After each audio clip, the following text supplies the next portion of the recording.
What's going on, everyone? Welcome to Season Gaming Bitcast. It's another fine Saturday afternoon. We have a nice panel for you today, along with a great show.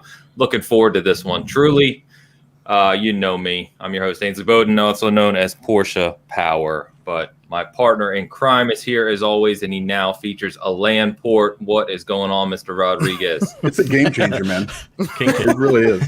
And then I'm thinking about getting the OLED upgrade too. But whoa, slow down. Whoa. Yeah, I don't want to put too much out there and rile people up. Do something weird, like keep it 720p or something. Right? Yeah. Internally, I'm going to stay the same. Oh, that doesn't change. Outwardly. I'd like to, we can't start. We can't start right away with this. Just putting it out there. I don't know what you're talking about. I'm good, man. I'm good. I'm excited to be here. Let's go. Nice. All right. So we've got two returning guests. I'll start with Mr. Indie Gamer himself. You know him. You know his channel. And just wrapped up a fantastic interview yesterday, actually, with another small developer. So, Indie, how you doing, brother? I'm doing great. Thank you very much, my friend. It's always such a pleasure to see an invite from your good self. Amazing show you run, top quality stuff, growing all the time. It's awesome to see. But yeah, thank you so much for the invite. Like you say, we had an interview yesterday. Jeff Spoonhauer, he's an ex-AAA developer who's worked on many big projects for many of the big names in the industry. And now he's gone independent. So big respect to him. It was a fun time hanging out with him. He's a very down-to-earth guy as well. So, but yeah, excited to be here today with such an amazing crew. Thank you very much for having me. I'm really enjoy this one. I'm sure of it. Yeah, man. Thanks for coming out. Also returning, and it's been far too long. We were just joking about it, that it's been far too long since he's been on. You know him as the host of The Shop every Saturday evening. Mr. PTK, how you doing, man? I'm good, man. Glad to be here. Glad to see all the awesome people. Obviously, glad to see you, Ains, as well as you, Dan. I see you over there. 720p looks great on you, by the way. Don't let anybody change you. I promise. Okay? No, I mean you don't want to see me in 1080. Yeah, I know. Let alone 4K. But no, appreciate you, man. So as you guys know, we do share the same day as Porsche here as far as the show. So the Shop podcast a little bit later on, man. But I'm ready to rock and roll. Up early. Got me some oranges, some orange juice. Feeling good. So got a lot of energy. I'm good to go, brother. There you go. Nice, man. Yeah, thanks for coming out. I know for our West Coast friends, it is a little early at times. First time guest. Our community obviously knows him well, and it's long overdue for Mr. Carlo to be on the show. You know him as host of Four Guys with Quarters, one of my favorite content creators around, doing fantastic interviews. You've been doing them for a long time, but lately, your guest list has been incredible, man. So thanks for coming out. Pleasure to have you. Absolutely. Well, thanks for having me. You set the bar for professionalism, I think, in the podcast industry, and your website is top notch. Also, you have Dan the Land down there, who's looking great in OLED. That's actually better, Dan the Land. I like that. Dan the Land. Yeah. I was trying to think of something. Like I was going to like OLED and or something. It didn't make sense. I think Landport would be all right. Well, yeah, guys, thanks for coming out. I was just joking before we started the show that we reach out for guests every week because we're a two-person show, and when it's one of those rare occasions where everyone says they can make it 1 week, and you get a fantastic panel like this. So thank you guys for coming out, man. I'm looking forward to it. So before we get into topics, we're going to talk about a few things. We got PlayStation State of Play. We got Assassin's Creed Future. We got Nintendo's OLED Switch we're going to touch on. We've got to touch on acquisition rumors. We'll do that briefly. A couple things to get into. But before we do that, man, what's everyone been playing? Anyone been playing anything of interest, of note that, surprising, new, different? What do you guys got? Trying to think. What have I been playing? Anybody? I've been playing the same stuff that I play every week, except I've added a Plague Tale just to try it out and go back. The upgrade one? Yeah, I figured, man, give it a shot again. It's an amazing game. It looks even better now. It runs great, so I can't complain. Fantastic. Nice. Other than that, it's just been same old Hitman. Yes. More Scarlet Nexus. I'm pretty sure at the end of that thing, but I can't make myself finish for some reason. So, I still haven't finished Ratchet and Clank. So, man, oh wow, I just stopped. I just stopped and I went back to Dark Souls. That's basically what I did. I just stopped and went back to like Nice. Ghost of Tsushima and Hitman 3 for some Just reason. happened. I have no idea why. No idea. Yeah. Beautiful. Indy, nothing good on the indie Yeah, I was scene, just man? going to What say, you been up to? actually, I might surprise you here, my friends. I've been playing a little bit of AAA action. AAA's get my attention when they're worthwhile, my friends. And this game is definitely... There's a lot of AAAs out there I'm not into these days, and we'll be getting into a bit of that kind of realm in a minute, like Ubisoft and stuff. I'm not really into their games that much these days, but the game I have been playing is a game I absolutely adored, and that's Doom Eternal. Finished that off last night, actually. So it was a little bit of a toughie, the final boss, so I had to come back to that after one other session and come back and then finish him down. But yeah, last night finished Doom Eternal, absolute blast, total adrenaline rush all the way through, which I love. It's just an amazing experience. The way gameplay really pushes you, I love that about the game. You really have to be eyes wide, focused on the screen, you know what I mean, like really locked into that, and thinking all the time, managing your sort of ammo, managing your health, managing your armor, and by using all the different techniques and the mechanics, as you will well know. I imagine you've all played it, but yeah, Doom Eternal, amazing. Doom 2016 was probably one of my favorite big games of the generation. So it's my game of the year 2016. Same here. Nice. Yep. Yeah. Nice. That's fantastic. Yeah, when I started playing Doom Eternal, I was a little bit like, ooh, what have they done? They've made it like quite, they've restricted. They want you to play in a very specific way, don't they? Like, you know what I mean? It's like you have to do this to get ammo. You have to do this to get health. There's not much freedom at first. Then you get, after I got used to it, I was like, no, this is amazing. You can't beat the meat hook. You know what I mean? It's just like, if I went back to Doom 2016 now, I'll be like, where's my meat hook? I need that meat hook. It's amazing. Just whipping that out and just dragging yourself in and punching them down basically. But yeah, Doom Eternal, I loved it. And I've been playing a couple others as well quickly. Minute of Islands is a really cool kind of like amazing art style, kind of, a lot of people compare it to Adventure Time. Beautiful sort of story focused game. I streamed it a little bit ago. It's just the stunning art style that truly like a comic book come to life, but it's actually got quite a dark theme running through it. The visuals are kind of like inviting, but then the actual themes of the game are actually quite dark and sinister in a way. So I love that juxtaposition between that. Really highly recommend checking out Minute of Islands. It's not the massivest game ever, but it's a short and rich experience. I played the Omno demo as well. Omno is coming out at the end of the month on Game Pass, guys. So I highly recommend checking out Omno on the 29th when that releases, and Hades is always on the go as well. But Nice. But there we go. Yeah, sorry for the long answer. No, you're fine, man. I can't wait to get to Hades, man. I still haven't played it, and I was tempted to buy it on PC about like 4 different times. I had my finger on the buy button, and I'm like, I'm just gonna wait because I prefer not to play on PC. I can, but I just prefer not to. And finally, when it got announced for Xbox, I was like, all right, let's go. So yeah, I'm so pleased to see that everyone's going to get to enjoy it who are just on console, because it is really that good. It is an epic game. So yeah, it's fantastic to see it coming to other consoles too. Nice. Carlo, you been playing anything good, man? Yeah, I played some Space Jam at Game Pass. I like the throwback feel to it. That was that free one they threw out, right? Like yeah. I like that throwback feel. I really do. And then I've been going back to some Pinball FX3. I love pinball. Yeah. And then, Nice.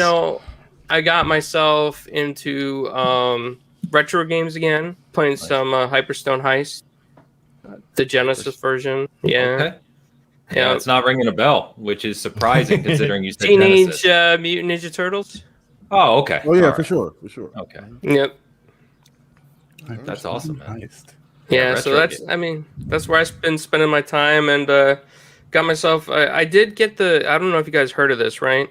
But I got myself the Retroid Pocket 2. I had some doubts about it, but let me just say, it works great for homebrew. Wink, wink. Yeah.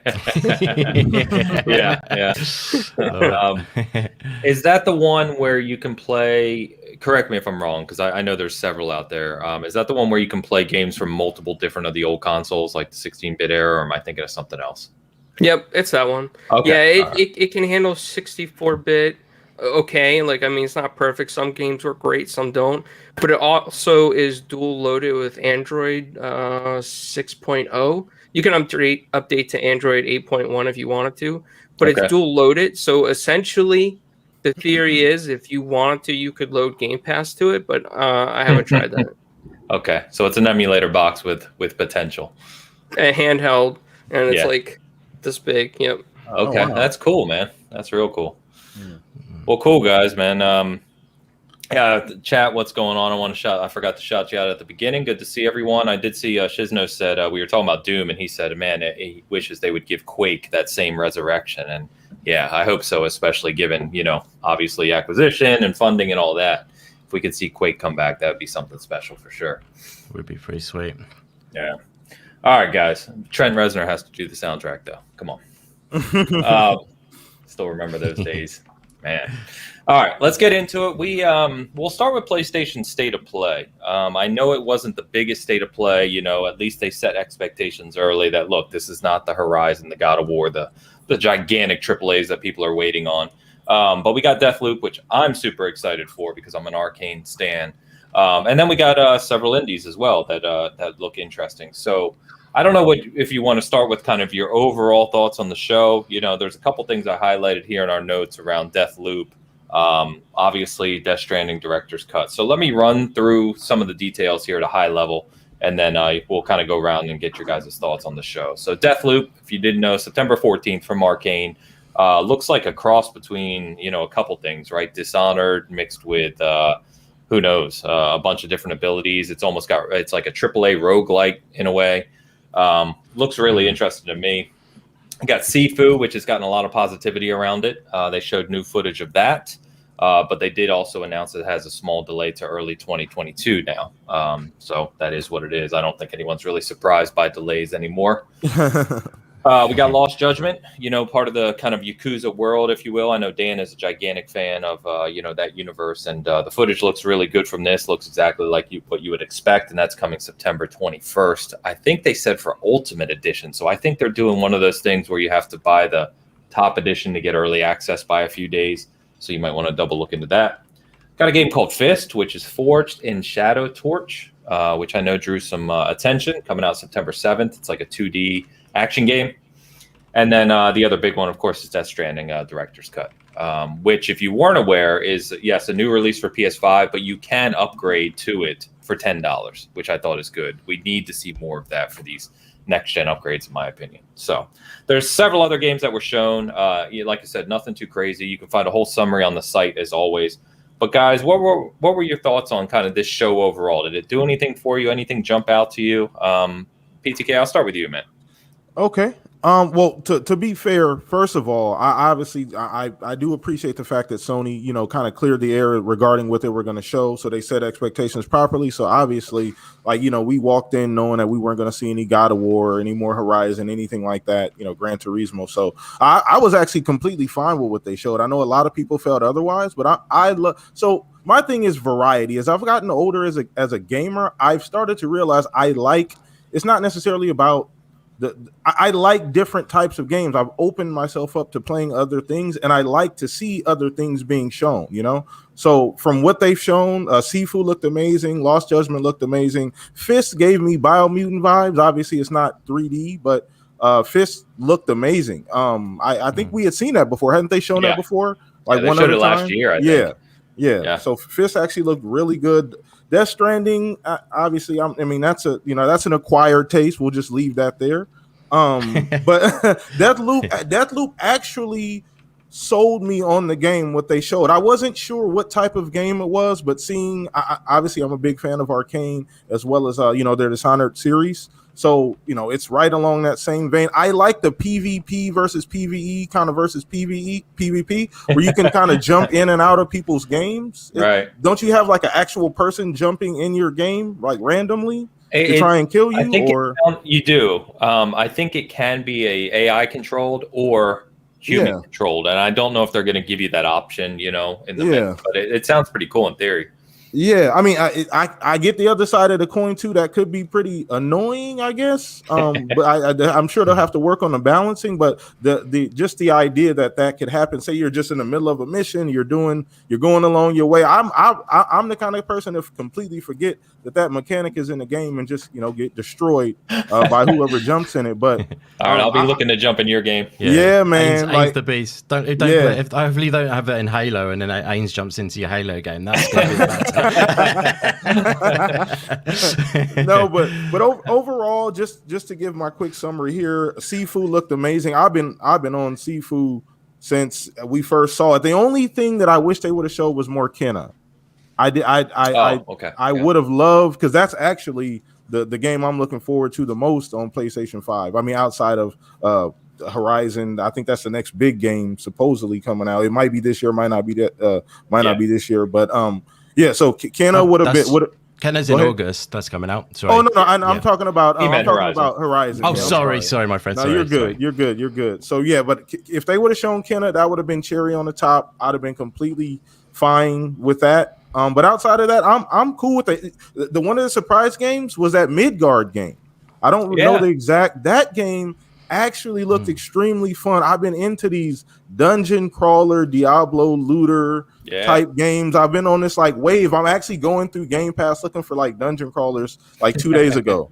And I'm not really into that genre, but for whatever reason, lately I've been loving the grind. So that's another game that looks well thought out. I love the combat. It looked interesting. I mean, I love Vikings. Who don't love Vikings and been able to do cool stuff. So I'm really I'm not gonna grade the show, but it was a solid show. I mean, if I don't have a PlayStation 5 to be fair, so it wouldn't have necessarily sold me on a PlayStation 5, but I could be happy about what I've seen so far.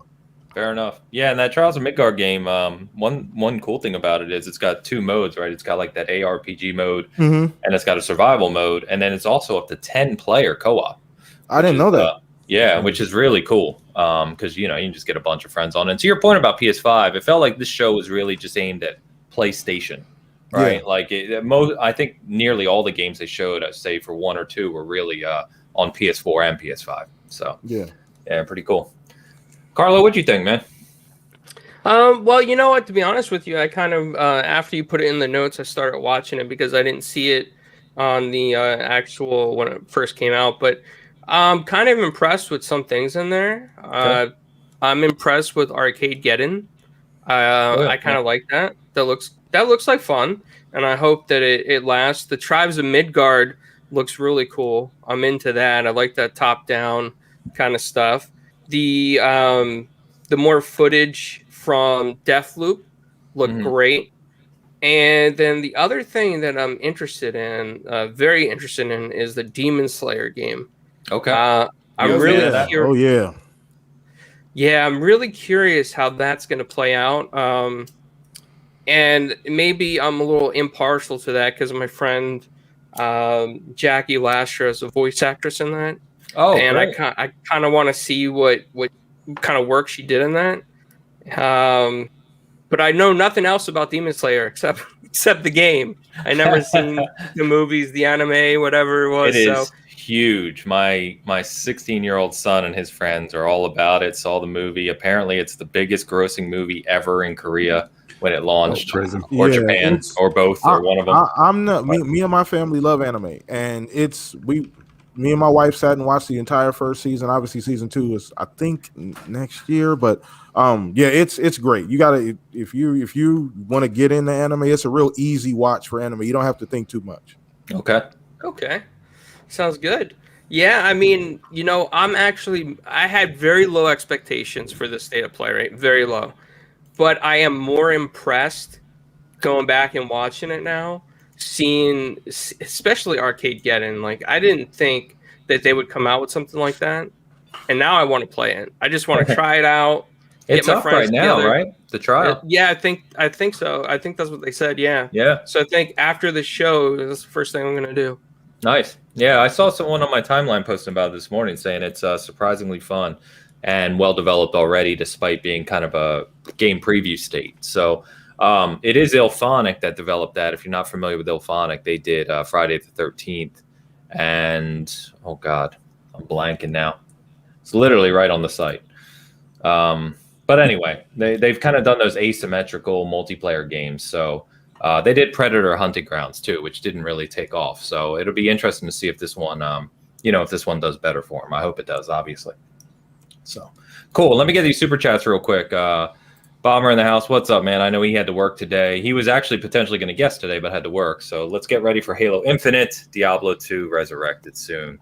Thank you, man. Yeah, we played some Halo last night with a big group of us. So everyone's getting hyped for Infinite. I love to see it. And Mo in the house as well, wherever I can find it here. Mo, what's up, man? $5 super chat. Happy Saturday, boys. Cheers to the panel and everyone watching. Welcome to the future, Dan. There you go. I'm here for it, man. Good. Thanks as always, Mo. Appreciate it. Dan, what do you think, man? Did you tune in? Did you see some stuff you liked here? Yeah, I just caught up with it when you sent me the link, and just watched the videos. It like Deathloop, I was probably going to get it ready. Like I'm not, as long as I can turn off that. Yeah, you don't. PvP, I know you don't want to be invaded. I have by no desire for some player person to come in and jump in and ruin my experience.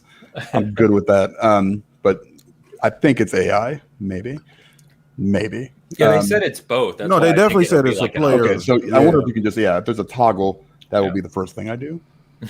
So and then Sifu looks good, but I was kind of it kind of took it down a notch for me because it looks almost I don't know, it's a roguelike or roguelite. I always get those confused. Where I think I texted you where I said I need to start at like 5 years old and it needs to go to like 97 because that's how much age span I need to probably finish that game, assuming that there's no difficulty setting. But it still looks cool. I mean, the mechanics and everything look really great. And then the director's cut, that's a easy $10 purchase. And I wish more, companies would do that where I can just pay the extra $10 and get the all the stuff with it, not just the regular upgrade but also the extra content, whatever that turns out to be. I think I saw Catapult, which looks awesome, so we'll see how that goes. Everything else kind of go ahead. No, I was just going to say it looked, and I don't know, the game way better than I do, but it looked like these are things that Kojima probably wanted to be in at launch and just obviously for development time or whatever reasons couldn't, right? So it looks more fully featured now. Because one of the complaints, and correct me if I'm wrong, with that game when it launched was basically the traversal. It could be a little cumbersome. Whereas if you look at what he added here, there's like a new bike, there's ramps, there's a catapult, there's all these extra things to kind of help navigate the environment. Yeah, I mean that was kind of one of the hooks, I think, was how cumbersome it was because it was kind of a pain in the butt.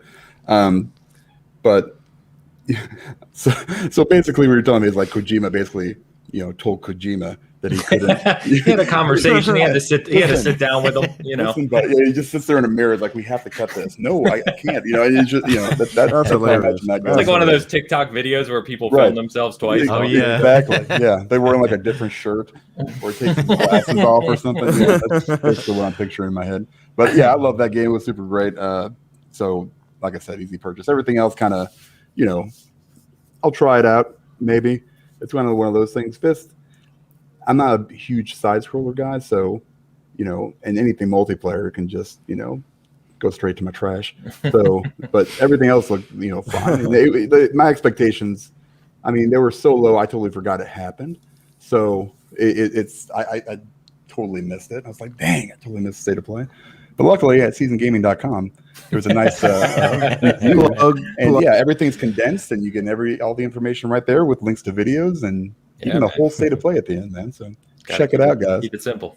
Yeah. One thing I forgot to mention is Moss too, which is cool for PSVR. Because if you played PSVR, we kind of joke PSVR is not the premier VR experience, right? But one of the highlights for me, at least in playing it, was Moss, the first one. So be cool to see. I'm not even joking. I literally sold mine this week. Oh, really? Because I never played it. I don't. I haven't touched mine in like 2 years. Yeah, I mean, the last thing I did was Squadrons, and I pretty much stopped playing that a few months ago. So now I was just like, well, it's just sitting there. Let somebody else, give it a try. So then they announced Moss 2. Hopefully, the next iteration of their VR comes out within a year or so. So we'll see what happens. We'll see. Not even joking. My PSVR headset is literally inside of my ottoman over there in front of my TV, which I never opened. I had like an inch of dust on it. Jesus So Christ. bad. So bad. So Indy, this show seems, I saved you for last because this show seemed to be kind of up your alley, right? You got several not new, but several indie titles to cover. What jumped out to you? Anything in particular? Well, without doubt, for me, it's definitely Sifu that wins the show, because I've had my eye on that game for a little while anyway, and it was just great to see it again. It didn't show that much more. They keep saying they're gonna dive into the aging aspect at some point. They're gonna go into those details about that. I think people are wondering, is this a roguelike game? Is this not a roguelike game? You know, like Dan was saying. I know they keep sort of putting that off a little bit, sort of holding that back. I'm cool if it is a roguelike game, but like people like Dan, he probably put him off, I imagine. So maybe that's why they're avoiding it for the time being. Yeah, I'm a little curious on what they're going to do. I I'll have a probably different still play it, but yeah. So my perspective is weird, and they're probably not doing this, but what I was thinking, right, because the whole thing is martial artist and maturing, right? So you're aging. My thought was, I wonder if as you age, you gain different abilities which slightly make the game easier because you're dying repeatedly. That's what it said. That's yeah. what I didn't even know Yeah. that. I didn't know that. Literally. Cool, nailed it. Yeah. That's exactly Love it. it. Nailed Nailed it. Yep. Nailed the concept without knowing it. Love Boom. it. But, I mean, I'm just psychic, guys. Yeah. That's what I do. Yeah, you'll be getting used to that concept when you're playing Hades if you haven't played many roguelikes. Yeah. That's basically what you do. But sorry, that sounds belittling. But yeah, you nailed it, brother.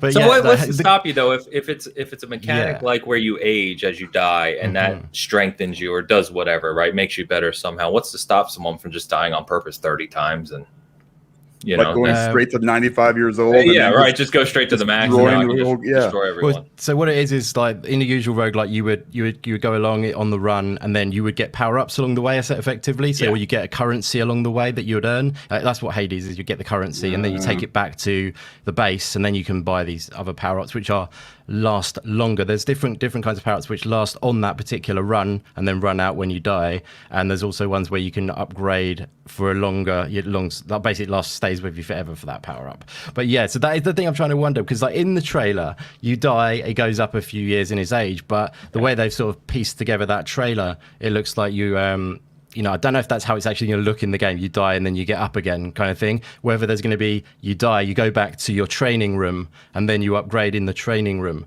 and then you go out again. You know what I mean? Or whether it's actually going to be you die, get up again and you're a few years older. So like, because if you go back to the training room, there might be some upgrading thing. Because I do think the game really is paying a lot of attention to authentic martial arts experience. I think the game they did last time was Absolve. That was a martial arts game as well.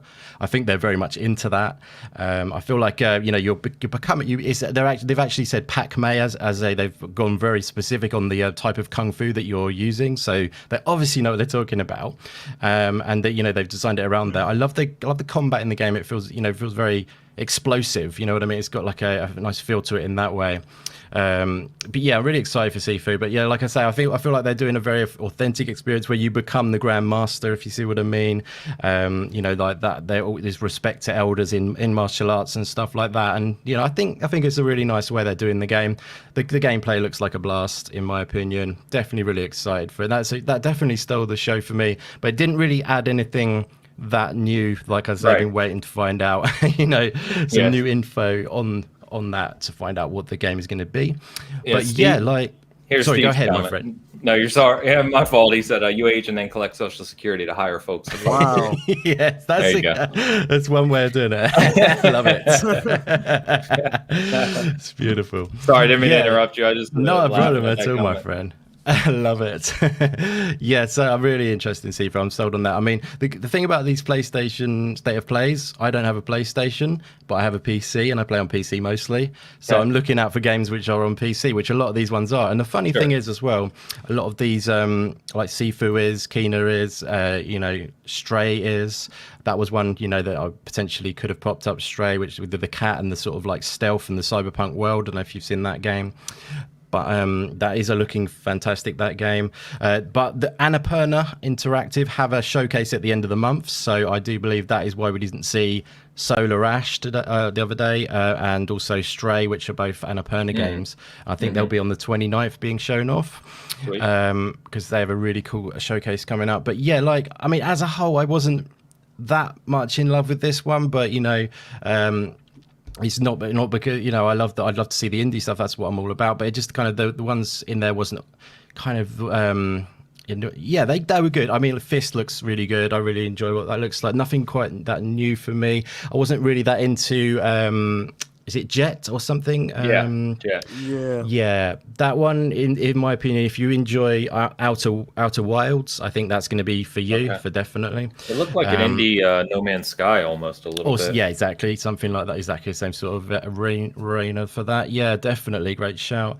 But yeah, for me, it's kind of like, you know, there's things like Season and a little Devil Inside, which PlayStation have shown off before, and maybe that would have been cool to have seen those pop up again, because those ones look fantastic. But at the end of the day, it's all about showing off, you know, stuff that hasn't been shown so much and getting those out there to the people.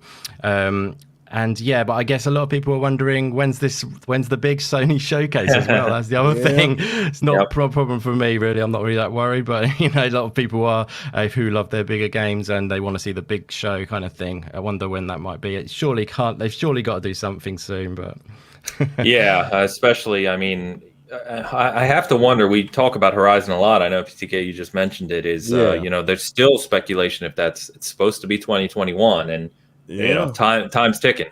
So if that game's truly coming out this year, then there's some things that they haven't checked off. That the expansion, they still haven't talked about that whole you know, the expansion there. They haven't talked about a solution. Memory expansion. The memory expansion, that's still under the rug.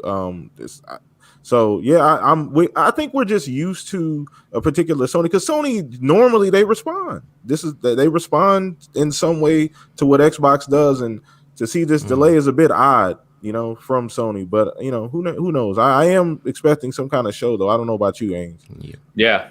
No, I am too. I think before September, right, in the next 6 weeks, I have to imagine we get a bigger show that's going to showcase the fall.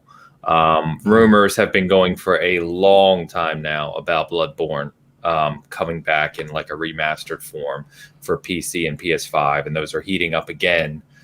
With a supposed late this year, early next year release. So, you know, they've got God of War to show something from. All we've seen is a logo, right? Yeah. So we've got to see God of War. Horizon, we've got to get a release date for. If Bloodborne's actually coming, let's fingers crossed, please. You know, we need to see that. And I'm sure they've got some other things we're unaware of as well. So Palmer said director's cut, Bloodborne director's cut. Yeah, the new hotness. But so we'll see. I thought the show was okay. Again, I think like many of you, I didn't have huge expectations for this. I like when they set the tone before the show, so you know what to expect, right? You didn't go into this show expecting these huge things. It's like, all right, I'm going to get Deathloop and I'm going to get some indies. That's fine. Then I know what to expect, and that's what we got. So, I thought it was fine. I am pumped about Deathloop. I love arcade games. Love them. So I'm really pumped about it. Can't wait for that. So September 14th, God, you know, we've been talking about September and October games as if they're like so far away. It's the middle of July already. You know what I mean? It's not long. So close. So anyway, all right, guys, let's jump over to Assassin's Creed. I don't know about the three of you. So Dan is a big Assassin's Creed fan, more of the older ones. I only got into them more recently. Mo's in the chat. I'm going to have to mute him because he'll probably start ranting. But you know, Ubisoft came out this week. This kind of broke that they're working on this thing called Assassin's Creed Infinity, which wild speculation kind of ran rampant immediately, thanks to good old Schreier over at Bloomberg, and then other sites ran with it about being fully live service and all this stuff. So kind of did some digging on this a little bit. And I think some people's expectation or understanding was a little off on this. So here's what they're actually doing, because they came out and commented directly, Ubisoft did, and they published a statement about this. So it's going to be for all future Assassin's Creed games. If you weren't aware, they previously had Ubisoft Montreal and Quebec working kind of in parallel on different titles. That's why we saw like a new Assassin's Creed game every other year, whereas they were in development for 3 or 4 years. What they're essentially doing is looking to build Infinity as an Assassin's Creed platform for the future. Funny enough, very similar to what we've heard out of 343 Industries on Halo with Halo Infinite. Halo Infinite's going to be the platform for Halo going forward, right? And they'll add stories into that platform. Sounds like what they're going to do with Assassin's Creed. The positive thing here, which if you read this properly into their press release, is that they're basically bringing all these teams together. So whereas you had these separate development teams working on separate Assassin's Creed games previously, now they're going to have just an Assassin's Creed studio, basically, for Ubisoft. Mark Alexis Cote, I believe that's pronounced. He has a long history with the series of leading, directing games, including Brotherhood, Syndicate, and Odyssey. He's heading up this new kind of formed group. There's some other long-running Assassin's Creed developers, 10-plus years each, producers, and et cetera, directors. They're going to be leading this up. And then here's the statement that they, part of the statement that they released on it. I put it in our notes. So they said, rather than continuing to pass the baton from game to game, we profoundly believe that this is an opportunity for one of Ubisoft's most beloved franchises to evolve in a more integrated and collaborative manner that's less centered on studios and more focused on talent and leadership, no matter where they are. As you can imagine, this partially rose from the pandemic and everyone working remotely. Assassin's Creed has always been developed by multicultural teams, various backgrounds, perspectives that have influenced the depiction of its characters, location, cultures, blah, blah, blah. We know there's always room for improvement. We believe this new structure allows us to ensure that diversity and representation within our teams continues to grow and match that of our players. So what they kind of essentially, and there's more to it, but what they essentially said is, they've had to learn how to work together remotely, and that gave them the perfect timing and opportunity to bring these groups together and just focus on Assassin's Creed as a franchise, singular, going forward. So we don't know what this is going to produce. I don't know what Infinity looks like at the end of the day. There's, we can speculate all day on it. Live service always scares the hell out of people for good reasons. But, where are you guys at on this? I mean, have you liked these more modern Assassin's Creed and Odyssey, Valhalla, and Origins? Or, do you prefer the old ones? Are you kind of excited by the potential of a large-scale development team developing one Assassin's Creed story at a time? Or does this kind of scare you in the way they're approaching this? So, Dan, I'll start with you, man. I mean, it's Ubisoft. I'm not sure how much I trust them doing this. I mean, it's the same guys that gave us, $10 XP bonuses, to further your progress in these games. So, I mean, yeah, live service scares me a little bit, but they need to get back to what made, these games great initially, strong characters and build those characters. And you can do it over multiple games. You don't have to keep jumping back and forth into different people. I mean, essentially those last 3 games, Origins, Odyssey, and Valhalla, were all, I can't remember her name in the real world, whatever her name was. That was her kind of story, right? Like before it was Desmond's story, and I don't, but nobody really cares about that as much, as, the investment into these characters, like Altair, and it's just, I'm worried. I'm a little bit worried because this is one of my favorite franchises of all time. I love the Ezio stuff. It's obviously my favorite stuff. But, we had 3 games there where we got to kind of grow with him from that rambunctious youth person to this, very knowledgeable head of this, Brotherhood. So now it's jumping so much that, while these games are, 3 times as long, as those old games, you're still not getting that connection. They can go in, they can change the mechanics on how they do the RPG part, which is fine. It's not very meaningful. It just seems like change for the sake of change, so it's really going to start there, so if they can kind of focus on that and bring, one set of solid mechanics, if you want to do RPG, action RPG or whatever it is, do that.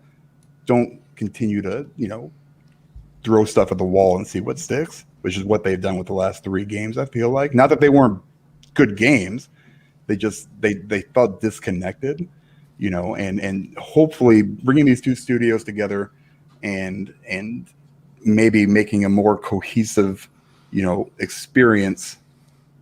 That's basically what I'm hoping for. I don't know how hopeful I am, like as far as like what are the percentages of this actually working, but I've said for a long time, we've talked about like sports games, and I think that live service sports games would work great, except that these companies are too greedy and they need that extra money. Madden can just be upgraded, I think, like over and over again, same with FIFA and stuff like that, and have season pass. You can do it with those kind of games. Assassin's Creed, when you said it in Halo, that's exactly what I thought about when I first saw it. It's like, okay, this seems like, almost down to the literal, name of the game, right? They weren't very creative, right? No, they did not stretch it out very much. But I was just like, okay, so we'll see how they do it, and if it works, great. If not, then maybe you try something new. Like my other fear is that maybe they start doing this with like the Far Cry games, or something to that effect, where they can do it in several other franchises if they wanted to. We'll see what happens. I'm not holding my breath, but maybe it works. Yeah, fair enough. And I think there's a lot of chat going on this. Mo did point out that Clint Hocking is involved as well. He's being pulled over. Clint Hocking is another long-term director and actually directed Watch Dogs Legion. So he's being pulled over to help with it as well. There's a couple other things, like Mo says, smaller, more focused entries into this platform is much welcome change. I'm curious to see what they do with it. So I think that's exactly what you were getting at, Dan, as well, right? Is right. A tighter experience, I guess would be a good way to say it. Right. I saw a chart this week that basically showed like the amount of hours that you needed to invest in these games for like, either just doing the main story completion. It's I think like Brotherhood was like 40 something hours for the complete experience, whereas Valhalla was like 130 something, to get everything. And that's probably been massive. It's so huge. Yeah. But those games, like I said, they were more focused and they were more character based, I think, than these new ones, and you can do both. You can. They're not mutually exclusive. You can do both of those things where you have a good character, and you actually are invested into that character instead of it being ripped away from you, for the next game to just go to a different setting just to try something new. Well, I think that's what Shizuna is getting at here. I would like to have modern day hub with an animus, and then each expansion or kind of new entry is a new character in time, and bring the Assassins and Templar battles. So yeah, they could do something like that too. Yeah, it would work. Yeah. Well, and that would also give you the opportunity to tie those things together, to your point too, right? Right. So it doesn't feel standalone. Let me get the super chat real quick from Fatboy Horror. Always a big supporter. Thank you. And Dan will give all further ACs a 7. He has until they change their damn, mechanic or whatever. Until they change their either. Just do something, just something like that. I'm going to give you Odyssey, except this time it's going to be blue instead for red. And also, we're going to change the RPG mechanics and make a stupid skill tree. But, it is what it is. It still was a good game. And I still, enjoyed, playing as Eivor. It's just, dang, man. Yeah. This is hopefully that kick in the ass that they need. We'll see what happens. We'll see. So thank you, Fatboy. Always appreciate it, man. Guys, I don't know who wants to go first on here. Any of you? I don't know, like I said, how well invested you guys are into Assassin's Creed, or what are your thoughts here? Any of you guys kind of really invested into it or love it? I am obsessed with Assassin's Creed. Oh, let's hear it. Go, Carlo. What do you think? Okay, so I'm with Dan. I like the older stuff too, but the new stuff has grown on me a lot. I love the fact that, the worlds are expansive and the mechanics are changing a little bit differently. And you can just, cruise the world and see so much stuff. It's not like a path anymore where you're in this little area or you can only explore so much of the world. I just like the fact that it's so expansive. And I think that with the live version of Assassin's Creed, I think that we're going to get choices to be different characters in the game. I think they're going to give us choices maybe when we start out who we can be. I think there's going to be opportunity for, PvP, PvE. And I can only imagine how much more content they can continuously add of, you know, the assassins versus the Templars and all of that, and see how the Templars really, I mean, really formed themselves and became this world order. And I really think it's going to go into all this kind of stuff. And we're going to see the Templars like the Illuminati and things like that. And I'm really excited for this, man. I think there's a lot of potential here. There's a lot of great things they can do. And I don't want them to create a generic character that everybody starts out with, right? I want everybody to have kind of like their own choice, their own way to expand into the universe. Kind of like, I know that ESO might be a bad example for most people because it's some people like it, some people don't. But I would like kind of like, you know, an area like that where we could start. You could be maybe a female assassin in this time, or a male assassin in this time, or maybe be even a Templar in this time. You know, trying to create law and order because there's too much chaos. There's a lot of potential here. And maybe I'm getting my hopes up too much, and maybe Dan's looking at me with the evil eye over there, drinking his. Dr. Pepper. This is what I'm thinking, Ains. I think this is that potential. And I asked a non-insider, you know, who has no insight into this. I said, "Well, would people be able to kill each other?" And he said, "Yes, I can't talk about it." So. You know, I mean, maybe there just could be a lot of fun in that. I mean, there really could be, you know, maybe you and Dan start playing. Dan's a Templar. He looks like he could cause law and order, and you cause some chaos, Ains, and he comes after you. I mean, it's a great idea for them to try something new and expand. And if it fails, go back to the old formula, you know, start over. But I hope it doesn't fail. I hope this is something that I can continuously play over and over and over and over and over and over, and this becomes my main game of choice. I mean, some people get hooked on games like Destiny as a service, and I would love for this to be my Destiny and the Destiny killer. Oh no, the Destiny killer words. Whoa. Yeah. I'm throwing that out there. We just got 5 downloads. Yep. Nice.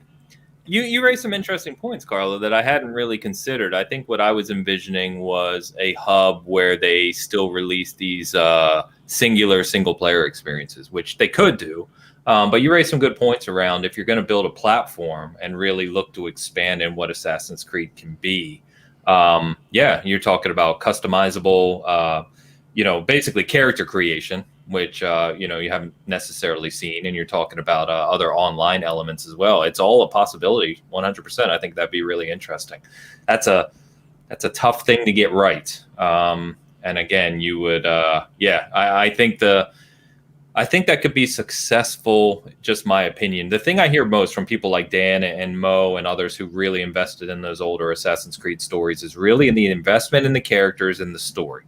And that the new ones haven't felt as, while they're much bigger and there's a lot more to do, it hasn't felt as intimate or meaningful from a story perspective as the old ones. And tying together online elements, character creation, and broader world things while keeping an intimate story it's not easy for developers to do. But I would certainly wish them all the best if they could pull it off. Yeah. Good luck, man. Yeah. Dan of little faith.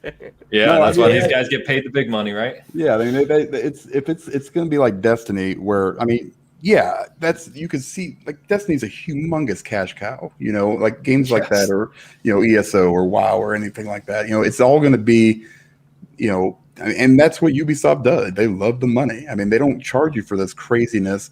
If they didn't. So, I mean, you can go into the store right now and you can go $5 spend hundreds of dollars. Yeah, I mean, yeah. But let's be fair, though. They do a pretty good job of not making those things necessary. Right. Yeah, they just put it in there. Yeah, it's mostly cosmetic. Yeah. I mean, the swords obviously have stats, but they're leveled to wherever you're at the time if you purchase one or whatever. It's like when I played the Ireland DLC, it was basically there was some cool mechanics that they added into there, and I was like, okay, that's cool. Like if they did that, where they kind of brought in these different systems and stuff, I'm all for it.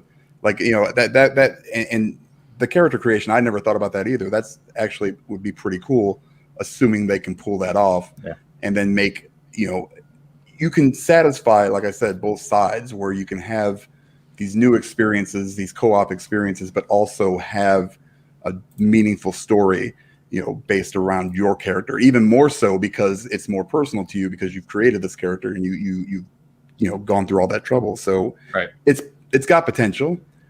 I don't know if Ubisoft's ever done anything like this, to this, whatever extent that they're doing, because I'm not even sure yet, but it's, we'll see. I can think of. Yeah. Not that I can think of. I mean, the closest thing I can think of is like Rainbow Six and maybe For Honor, but I mean, those are really, they're not really, nothing this, grandiose, I guess. Yeah. We'll see what happens. So, BTK, where are you at, man? You get into Assassin's Creed at all? You got thoughts on this? I'm not as invested as Dan, to be fair. Okay. Not many people are. No, but no, I like the ESO comparison. Now, I'm completely okay with this. I don't have an issue with this. Like I said, I'm not as invested as Dan, but I do like the idea of, the character creator being able to do something that's a little bit more personal. So my thing is, guys, I understand being a fan of the older games, but there was a point in time, there was a period of time right before the last generation started where people generally were completely down on Assassin's Creed, where everybody felt like we just got the same game over and over and over and over again. And we begged Ubisoft to do something different. And that's when you got Origins. So I don't know, like I that's what I remember. No, you're right. And then, but the problem was after that, Odyssey and then Valhalla were basically the same. I get you. Yeah, they changed like the RPG mechanics a little bit, just to say they changed stuff. Yeah, but those were basically like the 3-game, that trilogy. A lot of people look at, and I think like going back to like Assassin's Creed 3, which I want to like boot out of the series forever and ever. Like I couldn't like that game. When they did that, I was just like, why did they change all the core mechanics of like the fighting was so fluid, the assassinate, everything worked so well, and then all of a sudden I'm using different buttons to attack. I'm like, what is happening? I was going nuts. Like that Assassin's Creed 3 kind of threw me for a loop. But like I said, I did enjoy Origins, Odyssey, and Valhalla. It's just there wasn't a whole lot of moving forward. I also agree with you, Dan, on the point that you can do both. Both are possible. And I know you were talking about comparing another Ubisoft game. I think we're forgetting about the Division. Yeah. As big as that is, Division 2, they're doing Homeland. I forgot that. Yeah, I don't know. Homeland is the same thing. They're doing a live service division. It's called Homeland. So Heartland. Homeland. Yeah. Heartland. I'm sorry. So it's essentially the same thing. So and I think that game is just as big, if not bigger, than Assassin's Creed now. So it's I'm all for it. We'll see how they pull this live service stuff off. Now can we fully trust Ubisoft? I think that still remains to be seen. But I think we do got to give them a shot. We got to allow these companies to evolve, to do something a little bit different. That's fair. We don't know a whole lot about it, and I am a lot excited. As Clown said earlier, he brought a lot of great points that I hadn't even considered, just regarding where the franchise could potentially go. But I'm up for it, man. So we'll see what they do. But yeah, I don't really have much of a problem, man. I'm excited. Fair enough. Yeah, I can't believe I forgot about Division. I've got like hundreds of hours into it. Yeah, I play way too much of that game. Shout out to Fuzzy, man. Me and Fuzzy, that's my road dog. There you go. Fuzzy's birthday this week, wasn't it? Yeah, yesterday. Shout out, happy birthday. There you go. Happy birthday, Fuzz. Happy birthday. So, Indy, we've got AAA, we've got Ubisoft, we've got live service, man. This has you written all over it. The funny thing is, my friend, there was a time when I was so in love with Assassin's Creed. I've got not quite like your collection of figures and statues, but I've got a few of the old Assassin's Creed ones knocking around. Nothing as elaborate as your gold-plated collection, right? but the ones from the back in the day. But yeah, I loved Assassin's Creed so much. So loved as in the past tense. But it did get a little bit. I did play Origins, and I wasn't really digging it too much. I felt it was a bit lost, and there was the soul of the game had sort of disappeared. There was with the back in the day when it was Ezio, like you said earlier, he is an amazing character, and he was properly built up, like you said. You grow affectionate for him, and his story and everything, and really see him grow. And the emotional connection was there, which is always important in my opinion with characters. So yeah, I really enjoyed the older games. The Ezio games the best for me, as I say. I enjoyed the first one. I enjoyed the Ezio stuff most. But then when it came to Origins, I sort of fell off there. And I feel like they're just cookie cutting it again. I definitely agree with PTK when he said they did take a regroup, because I remember that as well. But they've definitely fallen back into their old ways, and now they're back in that loop of cookie cutting out. So for Origins to Odyssey, to Valhalla, basically. So in that sense, it is cool to see them taking a big stand and doing something very different. It's quite a tricky one, because so many people were like, oh no, like live service and all this sort of stuff. Oh no, I'm not sure if I'm up for that. That's weird for Assassin's Creed. I want my concise sort of like story driven experience and all that, but it can work for it, but it's just, I guess, people associate it with things like Fortnite, but obviously there are bigger games that it works for better, like Destiny maybe, and stuff like that, like you guys have mentioned. But yeah, I just think it is good to see them taking a stand, I suppose. And it's just a worry though, because you bring in amazing people together, which is fantastic, but again, there is that worry again that it's going to be a diluted down kind of sort of experience, because there's too many people pulling in different directions in the team. Are we going to get something that is a true vision, where it's a story with a character you're going to actually love and be really invested in, and that's what I want from an Assassin's Creed. I know it sounds bad to just be like, I want it to go back, but I really do. I want it to be like moving forward, but also I want the emotional connection to the story. I want great combat and stuff like that too. But yeah, I just feel like they're building something to be able to make money off it away. I'm sorry to say it, but it's what I feel.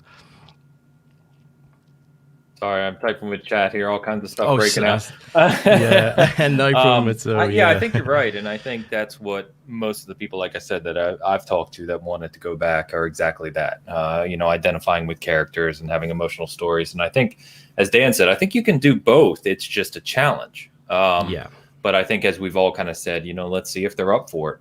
If you have a hub like that, there's no reason, theoretically, why you can't deliver both of what Carlo is alluding to with a broader create your character kind of living world experience, while also delivering 10-hour, 15-hour story-driven, meaningful things. It's hard to pull off. It is. It's pulling in two different directions, isn't it? So like, how do you meet in the middle when you go in two different ways, sort of thing? Yeah. But as you guys were talking, and I was thinking about this more broadly, and thinking about what they've said about Halo Infinite, which you guys know me well enough. I've paid every detail, on. It feels like there's very similar comments here, and I could see these bigger studios who have the resources and the funding and the time to be able to pull this stuff off, like Destiny, right? Where you kind of have your central hub, you allow people to create whatever their avatar, whatever in the universe, and invest in that character in the long term, but simultaneously or in parallel create meaningful stories and just add to that over time continually. It feels like that's where the future of some of these big franchises is going, right in front of us as we're talking about it, because it feels like that tackles two things, right?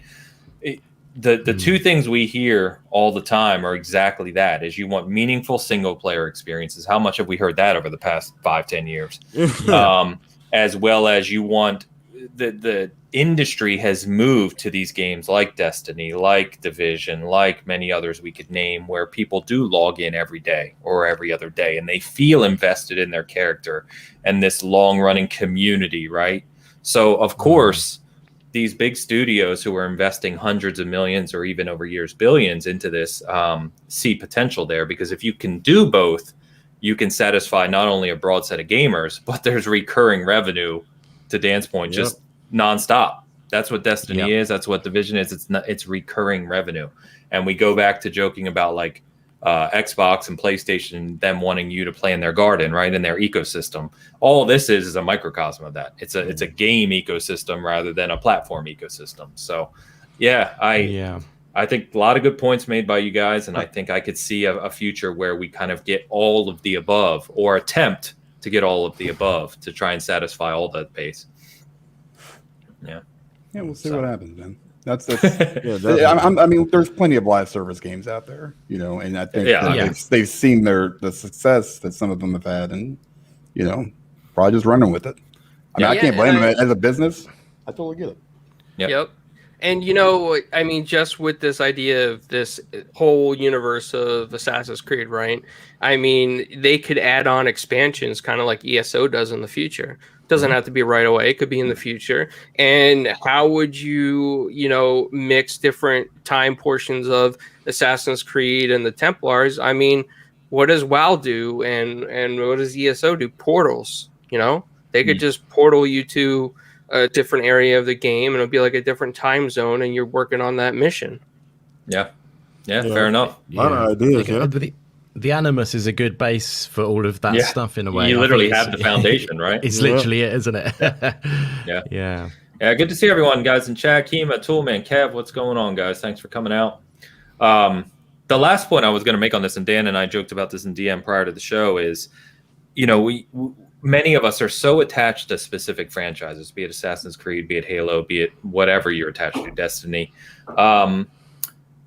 It feels like the game industry, this is just my own thought, but it's expanding so rapidly, and there's so many new studios and so many new developers and so many new IPs coming, that this may sound really weird, but I think we're going to come to a time where, like we were joking about Nintendo, which we're going to get to, where your nostalgia for a specific franchise may become less meaningful, because there's always going to be so many different new experiences that you can jump in. That whereas before it was like, if the new Halo game didn't hit for me, I was distraught for like a year or two, right? Looking for something else to play.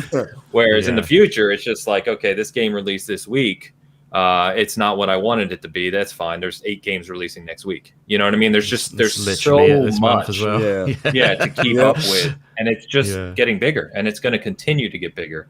I see a future where, you know, we may get hyped over a game, and when it doesn't land, it'll be disappointing, but it'll be like no big deal, because there's 80 other games I could play right now that'll satisfy that itch. I see us getting there. Yeah, it makes the quality. Sorry, just cutting, but it makes the quality better as well, because people are going to strive for real quality, aren't they? As well, they say quality will rise to the top, if you see what I mean. Yes. Otherwise, you're going to get lost. So that is a great thing in a way. Yeah, cream to the top, as they say, right? Yeah, exactly. So anyway, good conversation, guys. We stayed on that longer than I thought. And Carlo, man, definitely some points on Assassin's Creed in terms of the dynamics I hadn't considered, which I think is good. So, all right, guys, we got to do it. I really don't want to do it, but we got to talk about Nintendo's new Switch. I hope you guys are more positive than me. So if you haven't caught up with the news yet, and I think everyone has in this regard anyway. So a new Nintendo Switch coming October 8th with Metroid Dread, same release day if I've got that correct. Please correct me if I'm wrong. This is the OLED model that was rumored, except for it's not a Pro model like we talked about that was going to be this kind of 4K with a new CPU and GPU. So what it is it's a new screen, basically. It's 7-inch screen instead of 6.2. It's an OLED screen, but it is a 720p screen still, meaning this, you know, just because it says OLED doesn't make it, honestly, anything too special. There's varying degrees of quality when it comes to OLED. It's upgraded from 32 gigabyte to 64 gigabyte internal storage. Yes, it has a LAN port. You're in luck. If you want to connect to Nintendo Online, I don't know why. It has an adjustable stand, and it has better speakers. So it's going to retail for $350. Like I said, launches on October 8th, comes in white, and it comes in the red-blue combo that we saw with the Switch at launch as well. All of the existing Joy-Cons, peripherals, everything they said will work. It's interchangeable. So, guys, I don't want to rant on this, so I'm going to try not to. But I think that I have said before, this is not what I wanted out of a new Switch, personally, for me. I would hope that they still have a Pro or an advanced Switch coming. Honestly, it won't shock me if they don't, because I don't know if Nintendo feels they need to. As we know, the Switch is already continuing to be just selling like crazy. This is only going to up that even further. It's the perfect thing for new Switch buyers, as well as those hardcore guys that just want to upgrade and play their Switch all the time. The fact that it doesn't have a new CPU or GPU in 2021, when we're talking about hardware, keep in mind that is less powerful than a launch Xbox One from 2013. Just baffles me. And the fact that we're also seeing a $350 price tag on a console that's been out, by the time this will release, it'll have been out 4.5 years. Remember, it launched in March of 2017 and still does not have a price reduction. Wow. So, and again, I get Nintendo. Why do a price reduction when you sell them all anyway? I get it from a business perspective. It's not that I don't understand, but I don't know, guys. Someone can correct me if they're enjoying the look of this, or if, they really like what Nintendo's doing. But you will tear the head off. I just don't know what's going on here. I just like Nintendo just is not innovating in any way, that it's just so disappointing as a long-term fan. So disappointing. Someone I've said many times, we grew up in Nintendo, all of us seasoned gamers, right? We grew up in Nintendo, loved them, adored them. We lived through generations like the NES and the SNES, and those classics, Nintendo 64, where they really kind of pushed boundaries, and at least their consoles were on par with competitors in doing things in that space. This just isn't it. And I can't believe we're going to be going into 2022 with a Switch that has hardware from 10 years prior for $300 and doesn't allow the developers of games like Zelda and Metroid Prime 4 and all these to really push boundaries. They're very, very limited in what they can do with these experiences. So again, I'm already going on too long than I wanted to. So guys, someone say something positive. Dandelion. Go buy a new or refurbished Galaxy Note 9. All right. Get yourself some kind of Bluetooth controller or some kind of thing to plug into it. $400, done. You want to play those games? Get a damn emulator, because most of the games are Wii U games anyway. So it's going to be. Hey, I said positive, man. It's 4K. It's 60 frames. And now those games won't run at that high. But guess what? You can also play Xbox Game Pass. You can throw that on there. Get yourself a Kishi, plug it in. You're good to go. There's so many other options out there, and Nintendo likes to just continue to slide it in and not even give us any help with it. It just drives me crazy. I cannot believe that it's still $720. I mean, I have a Note 9. It is like a 3 or 4 year old phone. It's got an OLED screen or AMOLED screen. AMOLED, yeah, and it's better than the Switch. Okay, you can record videos too. If you wanted to record a video, there's so much more you can do with this phone. So then a Switch, a new Switch. It's got 128, internal storage, 128 gigabytes. It's every way better. You don't need a LAN port on it. Yeah. You've got different ways to connect. It's got great speakers, or you use your own. I mean, there's literally no downside to doing that route instead of giving Nintendo more money for a half-assed upgrade. That, I mean, I laughed when they announced this. It blows my mind. OLED is that hot, trigger. It's capitalizing on the term. 100% it is. Yeah. So I think when I messaged you when they said the LAN port, they immediately said, "Oh, and you've got this built-in LAN port now," and then immediately after it goes to a guy who's got his phone sitting next to him playing a game and talking, using this for his communication with his buddy playing Smash Brothers or whatever he was. I don't understand it. It's fine. I don't think they're going to give us a new Pro model. I think that's the next step, for the next, when they redo all these Switch games and they, it's the Switch 2 and it's a whole new system. You have to buy all the games again. Nothing will, ever, be backwards compatible or anything. It's just frustrating, man. Like you said, we've been Nintendo fans for so long. They've kind of passed us by. I'm starting to accept that more and more. Yeah, and it's just it is what it is, and that's they're not hurting, so they're going to do what they're going to do. So Dan, I said positive, Yeah. and I realized that probably was your most positive take. That so I was appreciate that was pretty good. I thought. Yeah. Guys, where are you on this, man? Does anyone have a different viewpoint, and I'm not being sarcastic. Like, if there's positives here that you're looking forward to, please shout it out. Or are you in the same camp as me and Dan? So there's nothing positive about it. I'm sorry. There's man. You gotta try, man. I'm not gonna do this. I'm not gonna do this with Nintendo.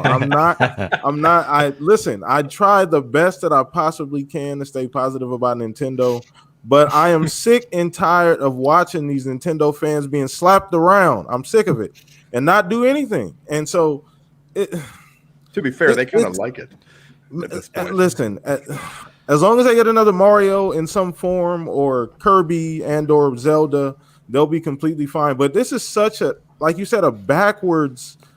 It doesn't make any sense. It doesn't make any. I was watching. Shout out to Neo Gamer, and I was watching his stream, and he was talking about he still has games that are running sub HD on the Switch. There are games that run sub HD currently on the Switch.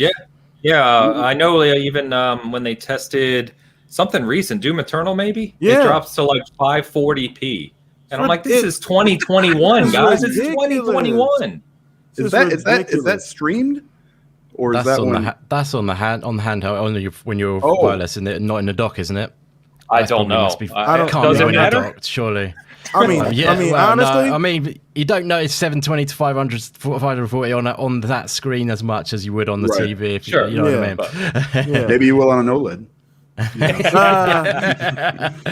True. No, but they truly are the Kaiser Sose of video games. Like they really do they just do what they want. They get away with it, and everybody's okay with it. Nostalgia is a hell of a drug, but this is ridiculous. Like I don't understand. Why would you even think that this was okay? Like, why would you think that this was okay? Like, we're not getting anything meaningful here. And let's be fair, this is the same company. I don't know if you guys saw the tweet. They just updated their servers. The last time they updated it was 18 years ago. He's right. This year. Yeah. This year, what game was it, PTK? There was one of their more recent games was the first game to use new servers infrastructure for Nintendo Online. Then 18 years ago is when they last updated it. Like the actual server blades? The actual servers running the game in the background that you would connect to. Yes. Well, tell them to call Microsoft because they got a bunch of like 1Xs now sitting around because they just replaced all their stuff. Maybe they can get a little upgrade, man. I'm not surprised. I'm absolutely not surprised. I'm not surprised what Nintendo does anymore. This is ridiculous. Like, they're the only company that could get away with this. Sony would not be able to get away with this, nor would Xbox. I understand that they want to separate themselves, and they've even said that we're not trying to compete with Sony or Xbox, but you still make video games, so you are competing indirectly. You still are competing. I mean, come on. Like, what are we talking about here, man? Like, you talking about sub HD? You talking about OLED? Like, it's a buzzword. That's the selling point of the new system. I can't do this with Nintendo, man. Go somebody else. You know what? It was it was Monster Hunter Rise. I've got it here. It was Nintendo's replacing its multiplayer server system, NEX, used in most, if not all, of their online games since the Wii U, with a new system called MPLN. So Monster Hunter Rise was the first game to use it. 18 years, man. They had hamsters, man, running that thing.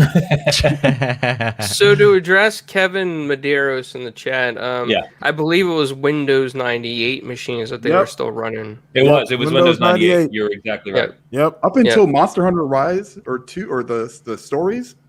So they just replaced Windows 98. Yep. Servers. Yep. Server infrastructure. Yep. Thanks, guys. But I want to say I'm a little bit more neutral on this, right? Like, I understand. I understand Nintendo's standpoint. They can print money. They print money, and that's what they do. They're not worried about the hardcore gamer. They're not worried about guys like us that want 4K or want to dock this thing and play games on a TV. What they're worried about is selling an upgraded screen, OLED, nothing else, and a little bit more memory to kids out there that don't have a Switch yet.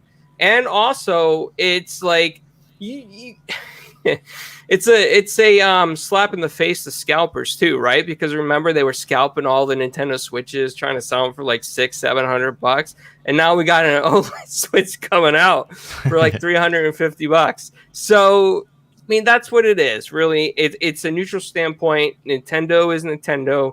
They do whatever they want to do. They are in their own little bubble, their own little space.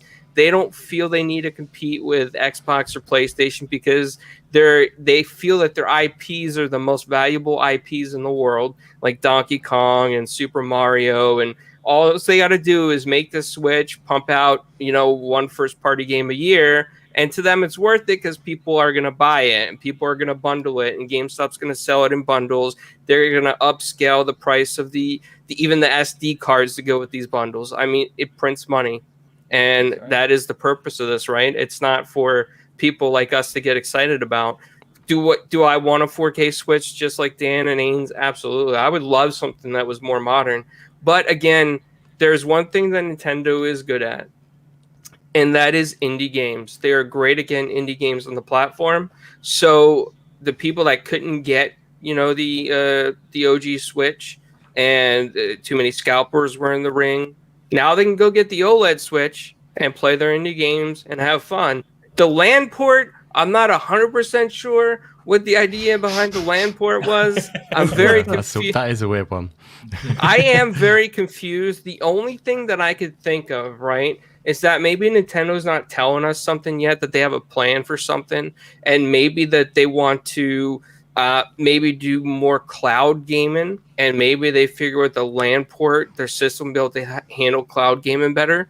I mean, who knows? I mean, there was always that rumor for a long time that Game Pass was going to come to the Switch. And if you guys even remember, a long time ago, there was even articles saying in Japan there were prototype APKs and different, NSPs, I think, for Switch, where there was Game Pass packages. So there's always that possibility that maybe Nintendo thinks that LAN port is going to make it more valuable for cloud gaming in the future. The fact is, though, I mean, for guys like us, it's not 4K, and it's not going to fit our agenda. But for kids, I mean, they're not going to look past that. They could care less if they're playing in 720p. Yep. Yeah, you're right. You're right. It was just, I think the LAN port thing would kind of jumped on because of just how funny it was seeing someone advertise a LAN port in 2021. I mean, it's funny, yeah. Those of us who remember, right, the LAN port, this is not a joke. The LAN port was a big feature on the original Xbox. Oh, yeah. First console with a LAN port. We're talking 20 years ago. Well, built in. I think the PS2 had it. It was an add-on, though. It was an add-on. You had to buy it. That's why it was a feature when the OG Xbox came out, because it had a hard drive and it had a LAN port. And that's just hilarious to think that Nintendo in 2021 is advertising a LAN port. And to Dan's point, the funniest part about the timing of the ad, if you watch it, is they advertise a LAN port, and the very next scene is a guy playing online, but he's having to use the damn phone app chat thing because they don't have a proper online system. It's just too comical. Indy, come on, man. Yeah. You're all over this, right? Day one? Well, yeah, I'm not going to be all over it day one, but I've actually got a bit of a different viewpoint. That's fine. Bring us home. Bring us back. A little bit of backstory to my Switch life. I bought a Switch a fair few years back, and that was because I was seeing a lot of games that weren't making it to Xbox, like indie games this is, and I was thinking, I'm going to buy it for indies which don't make it to Xbox, essentially. And then I bought it for that. I was playing it for a while. Then I got a PC. Now I play all those indies on PC. So I don't really play my Switch anymore anyway.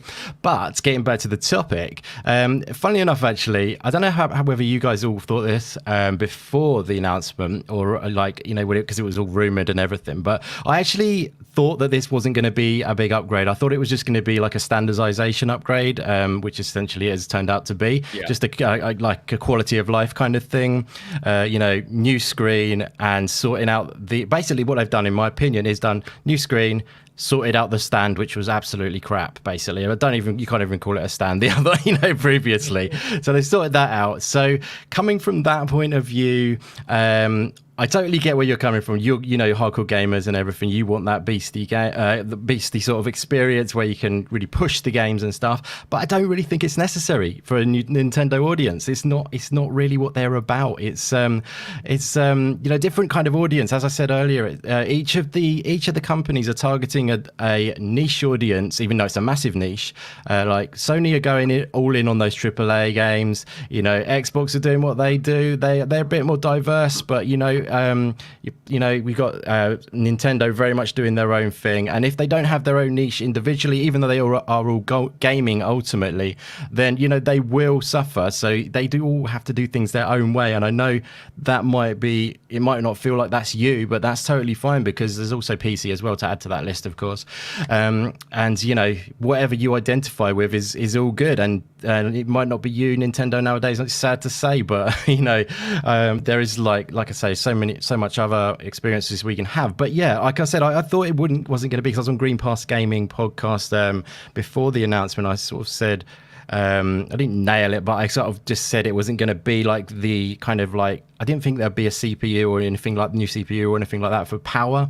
I didn't think it would be basically like the power of an Xbox or in a handheld, or you know, on the Nintendo experience. I thought, you know, it's just going to stay what it is, because that's what they do. You know what I mean? They like Clown says, they do the indie scene very well.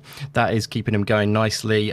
People who play on Nintendo often, they're not even bothered by, you know, what kind of what they're getting out of it, what frame rate they're getting. They just want to enjoy the game and just be able to go out and about. I think that's their biggest USP, the out and about, you know, gaming. You can come home and dock it. But most people, I feel, play the Switch out and about, and that is why the adjustable stand and the OLED screen especially, I know it might not be an amazing upgrade. It's not 1080p or anything, but, you know, when you think of the new iPhone each year or whatever, or the new Samsung phone or whatever, they do have a better screen. So maybe it will just give it a bit more like punch, because it was a bit sort of, it did feel a bit flat, the old screen, as in, you know, flat as in like punchiness to the colors and, you know, like strength. 15-year-old LCD technology. Yeah, absolutely. Yeah. I mean, they're taking the mick in the way, but they are behind, but they are taking selling the mick. I love it.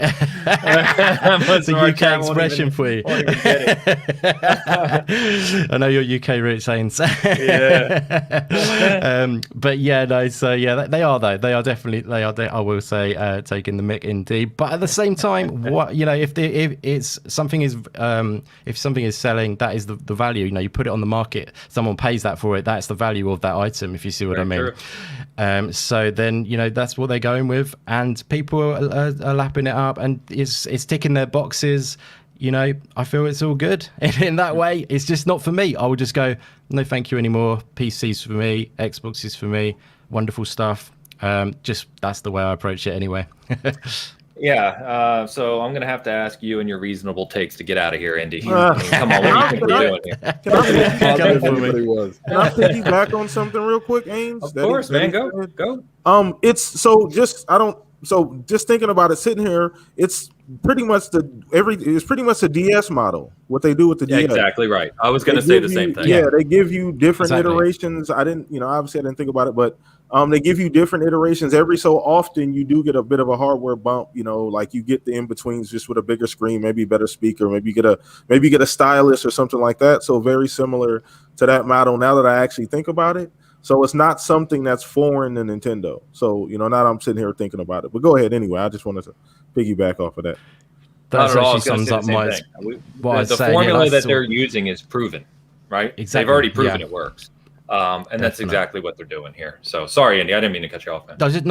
You were saying it as well. That's historically what they've done. That's why I didn't think they would go for this massive upgrade. It just doesn't fit their usual MO or whatever. You know, what do they do? Yeah, it's very true.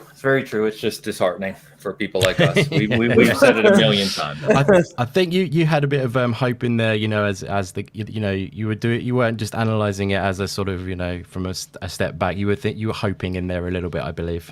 yeah, and sadly, right, that's part of that is born, not to place blame because I know how these things go, but part of that was born out of Bloomberg's report that a Pro Switch was coming. And coming soon. So I think expectations were already set because technically speaking, Bloomberg and you know, knowing the financial investors and the, the manufacturing companies that make these things, you would think that their reports would be accurate. And that's why I said, unless there's a Pro Switch we haven't heard about yet, which it doesn't feel like there is, then they got it wrong. Yeah, then they got it wrong, which is, I think all of our expectations were that it was going to be an improved Switch, not just a screen. It wouldn't be a stretch to ask for that either. Like at this particular current time, you said it was what, 4 years in now? 4.5? It's 4.5 by the time this launches, yeah. Like that's not a stretch to ask for something a little bit better. And to the point, right, when it released in 2017, it's already using old hardware. The CPU and the GPU is an old Tegra laptop CPU from 12, 13 years ago now. Yeah, I mean, it's crazy. This isn't like a generational leap, though, is it? This is a refresh, of the current hardware just to keep things in line. So that's why, again, I don't think it's something they're doing. They don't want to divide their audience over. I think they want to be with their branding. They want to keep things very simple. And they don't want to confuse their audience because there's a lot of younger people who play on Switch and stuff like that. And Shizno, I think, said in the chat too, he's like, my 2 daughters play their Switches. He's like, they're not talking about resolutions or frame rates, and it's like, that's just a fact, Yeah. But of course, I try to get back to positive, and Pompa comes in, $10 super chat right out of the gate saying Nintendo sold cardboard. That showed me Nintendo can do whatever they want. Awesome panel as always. Thanks for entertaining me at work. Hit the like button, people. Yes, please, guys. Would appreciate that. Pompa, thank you as always, man. One of our biggest supporters. Yeah. If you don't think I'm buying 3 or 4 of these at launch and then selling them for a humongous profit, you're out of your mind. I mean, I guarantee you those things are going to be hot. Yes, hot for the holiday. Yeah, you're right. Oh, 100%. Yeah, I'm going to make some. I can make enough money where I can, maybe buy my own. Or for sure buy my own. Look, you're already slipping into buying your own. Here you go. No. Well, I mean, it'd be like free. I wouldn't really be paying for it. Sure, because I would still be paying towards Nintendo. You're right. I will wait for the, I'll just buy another PlayStation or something or Xbox Series X. I'll just do that and give it to my kids because they're going to need upgraded here soon. So, yeah, that's a good idea. Yeah. Or I'll take my wife out to, McDonald's. Oh boy, nice. Yep, I'm doing it. All right, guys, let's jump into something which I was more excited about. Again, I don't know where the rest of you stand on Witcher, but WitcherCon kicked off last night or yesterday. Not a whole lot of game related, but I figured because it's it's based around kind of that community, I figured I'd mention it and just touch on it. So couple things out of yesterday, and if you missed it, it was like a 3-hour kind of panel with actors and actresses and questionnaires and all these things. So you can check that out if you want. But the highlights for this community are that obviously the Series X, S, and PS5 upgrade are still coming later this year. They confirmed, and they also confirmed they're actually adding some extra kind of DLC niceties, goodies, if you will, to match up with the Netflix show. So I don't know if that's going to be like different outfits or like you can make your guy look like Henry Cavill's version of Geralt or what have you. We'll see what that is, but that's still coming later this year. It is free. Season 2 of Witcher on Netflix is coming December 17th, so it's going to be their big holiday show. It looks freaking amazing. If you haven't watched that trailer for season 2, make sure you watch it. And then but even more, well, maybe not even more fun, but also cool is there's a prequel coming about Vesemir and kind of the growth of Geralt called Nightmare of the Wolf, which is coming on August 23rd, and it's going to be an animated movie on Netflix. So a lot of cool Witcher stuff coming. They've already said, this universe is going to continue to grow. I think the show is going to be massive, and that will eventually lead into CD Projekt Red's next Witcher game, whatever that looks like. We don't know the details yet. We just know they're working on one. So, guys, I am a gigantic Witcher fan. I'm literally staring at like 4 statues, 30 figures of Witcher on my wall over here. So I was super excited for all this news. But who else is kind of pumped about this season 2? And are you going to go back and play Witcher 3 when it gets the next gen or current gen upgrade, whatever you want to call it? Anybody? I'm going to. I'm super pumped about season 2. I am going to play the whole thing over again. I'm curious what the DLC is, like you said. I mean, if it's just, I think it's just those like add-ons. It's not expansion type stuff. Yeah, it'd be cool if they did some kind of where you can play as Cavill and all the actors are replaced. I mean, that'd be, I don't know how ambitious that would be. Yeah.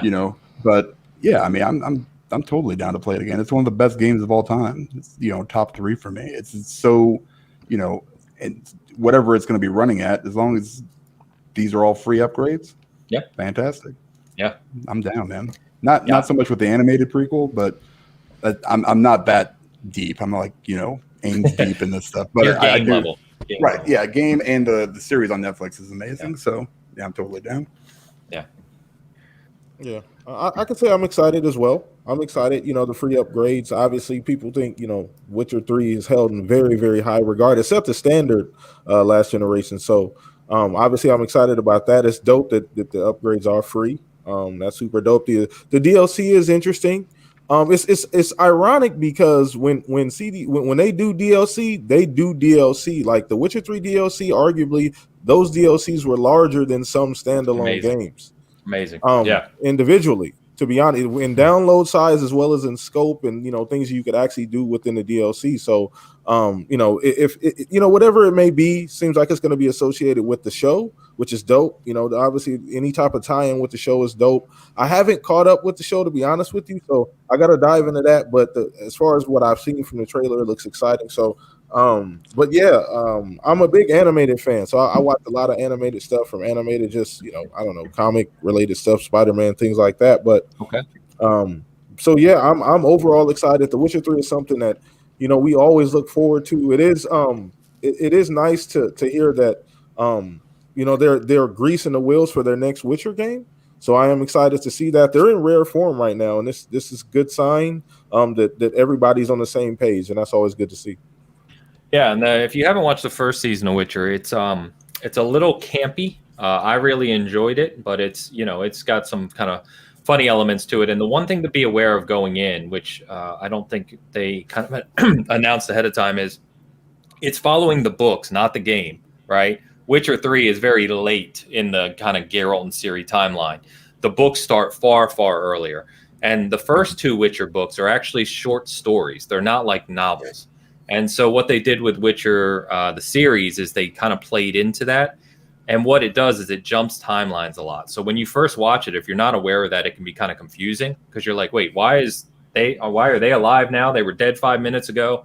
And it kind of jumps around, but it sets the kind of foundation for some of the main characters like Geralt, like Yennefer, like Triss, etc. So just know that going in if you watch it. Whereas season 2, they said they kind of got some negative feedback around the jumping. And so season 2 will be sequential. And it's going to be sequential going forward story-wise. So that was literally the only downside to that whole series. Me too. For me, yeah, anyway. It was really kind of all over the place. But yeah, you watch it a second time, and it makes more sense because you kind of pick up on where things are. But yeah, yep. So, what do you think, Carlo? You into Witcher, man? When the game came out, I was obsessed with it. Like I played it until I beat it, and then when the DLC came out. And I started getting into that, I forgot the controls. So that's the problem I have with The Witcher. The game is so great and so massive that when you go back to games like that, the controls are a little bit hard to remember. It's hard, yeah. Yeah. So I think maybe when this upgrade comes out and the little added stuff that you're talking about, I think I may start the whole thing all over again and then just go through it and enjoy the game. Because I'll be honest with you, I mean, when the game first came out, there was that bank glitch. I don't know if you remember that, but I took advantage of that bank glitch, so it made the game so much easier for me. But, I'm going to go back now, and I'm going to play it, and I'm going to enjoy it. But I'm really hyped about the Netflix series. I really love the Netflix series. I think they've done a fantastic job with the acting, the casting, the writing of the show. I think it's perfect paced. And I just want that show to have season after season after season, like with no breaks. I mean, honestly, I could sit there and just watch that for a week straight. I love it, man. Nice. The Witcher it's such a great series. And I also, this is something really good for CD Projekt Red. This is positive news. And I think this takes the scope out of all that negative stuff that was going around with Cyberpunk. And I love Cyberpunk, but this Witcher news is huge. Adding more free content, you can never go wrong with free content. This many years later, we're getting free content. Think about that. Yeah, it's true. And the game, I know I've said this on this show before, but if you weren't aware, Witcher 3 sold more in 2020 than the 4 years prior. So it came out in 2015. That's when it sold the most. But 2020, it sold more copies than 16, 17, 18, 19. It's literally escalating in sales, partially driven, of course, by the show and the show's popularity. The show was huge for Netflix. So if you didn't hear, Carlo, and I don't know if you heard or not, but after the success of the show and how big it became, they already signed the show. I think it's like 6 or 7 seasons. It's already done. Wow. Nice. It's done. I'm excited. Yeah, it's coming. Let's Now go. they're only filming them one at a time because of actress and actor obligations. Henry Cavill's obviously a busy guy. But at least we know that over time they will come. And, Lauren, I forget her last name. Her first name's Lauren. She's the showrunner, basically the one lead writer. And she is heavily invested in the books and the lore and the characters. She's really like the perfect person to lead this. I think by the time we look back on this in a few years, right? I think this is going to be like one of just an incredible, incredible show. So, Indy, what do you think, man? Might break your heart a little bit now. No.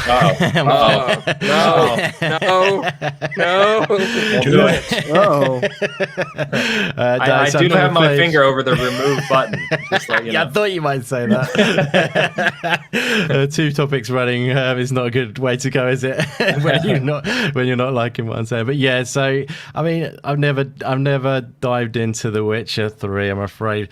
It's just one of those games where it's kind of like almost daunting because it's such a big game. You're gonna have to sort of like book some holiday off work or something to just get into. Huge, you know what I mean? But yeah, and it's an excuse. But like I play so many indie games, and when there's that many indie games, sometimes you've got to choose to AAAs. I play obviously a lot more indies than AAAs, so I've got to be a bit more choosy about the ones I dive into. But obviously, it's a remarkable game from what I can tell. It's got such a great reputation, which it seems to well deserve. I can't comment. I'm not going to dive into comments about the game, but it's obviously done incredible things, and it's great to see that it's still being supported even at this time. It's amazing. Unfortunately, I haven't got Netflix either, so I'm a bit lame on this topic, I'm afraid. But oh, you don't have Netflix? That's pretty rare to hear nowadays, honestly. Yeah, got Amazon Prime, and that's it. Otherwise, we watch a lot of off the we won't know what the iPlayer is, but it's basically BBC iPlayer in the UK. There's quite a lot of stuff on there we watch. Cool. Don't watch a ton of TV, don't watch too much TV. Like I say, time is a premium, but yeah, like I say, so many indie games to get through, and I'll get through a lot of those. So the choices have to be tactically chosen. But yeah, great for you. I know how much you love Witcher, and it's good to see the updates on this. And from what I did see of The Witcher on Netflix, it does look very, nicely done, and it's got like a nice tone to it as well. But like again, I'm not going to comment because I haven't checked that out either. So really sorry about this topic. No, nothing to be sorry about, man. Yeah, it is a fun show because they do a really good job of kind of capturing not only the characters, but like it has humorous elements too. Dandelion's a funny character. There's quips and stuff that you can kind of catch, and it's well done. Definitely well done. Nice. Lauren Hisrich. That's right. Hisrich, Fatboy says. So thank you for that. And yes, Steve, exactly. You don't want to Game of Thrones it. Right. Exactly. Please don't do that on the tail end. Yeah. But Jordan's right here. He says White Orchard. So if you're not familiar with Witcher 3, White Orchard is the opening area. And as you play the game, you think you're kind of in the heart of it as you're playing it in the first 10, 15, 20 hours. And then what you realize later is White Orchard is literally like a tutorial area. Sure. Yeah. But it's fully fleshed out. It's an entire town and village and battles and caves, and you learn all these different things about the story, and that's literally just the start. That's the small piece of the game. That's how big Witcher 3 is. How far in is it when you get to the hot tub? That's what I want to know. That's actually pretty early. That's like 30 seconds into the game. Yeah, you have one scene right at the beginning when that happens. Which, by the way, they show to a T in the show. They do that. Oh, nice. They do a throwback. They do little things like that for fans, in the show. So. That's awesome. Yeah, I mean, I bet it's amazing for for a fan and with the program and that as well. Yeah, it's pretty neat. So it was fun too because my wife doesn't really game, and so being a big Witcher fan, when we watched the show together, I was kind of explaining to her, so it's kind of fun in that way too. Definitely. All right, guys, we got one more thing I want to touch on, and again, this is more speculation. We try not to kind of dive into this stuff too much, but I feel it's just worth mentioning to close us out, which is around the dreaded word that we see far too often, the acquisition talk. But basically, what we're hearing out of reliable people is that NetherRealm and TT Games, it's been rumored for a while. They've been kind of on the selling block, if you will. But there's, reliable information saying Xbox is really kind of looking at these two studios. So if you're not familiar, NetherRealm, of course, very well known, Mortal Kombat, Injustice, those titles. And then TT Games is, your Legos, your Lego Star Wars, soon to be the Skywalker saga, which, we've talked about many times before. Yes. So soon to be, it'll be here in 6 or 7 years. I still joke that we've said it before. I talked to the producer of that game and watched it in action in 2019 in E3. It was supposed to release in 2020, so it's massively delayed. But I'm telling you, that game's going to be special when it releases.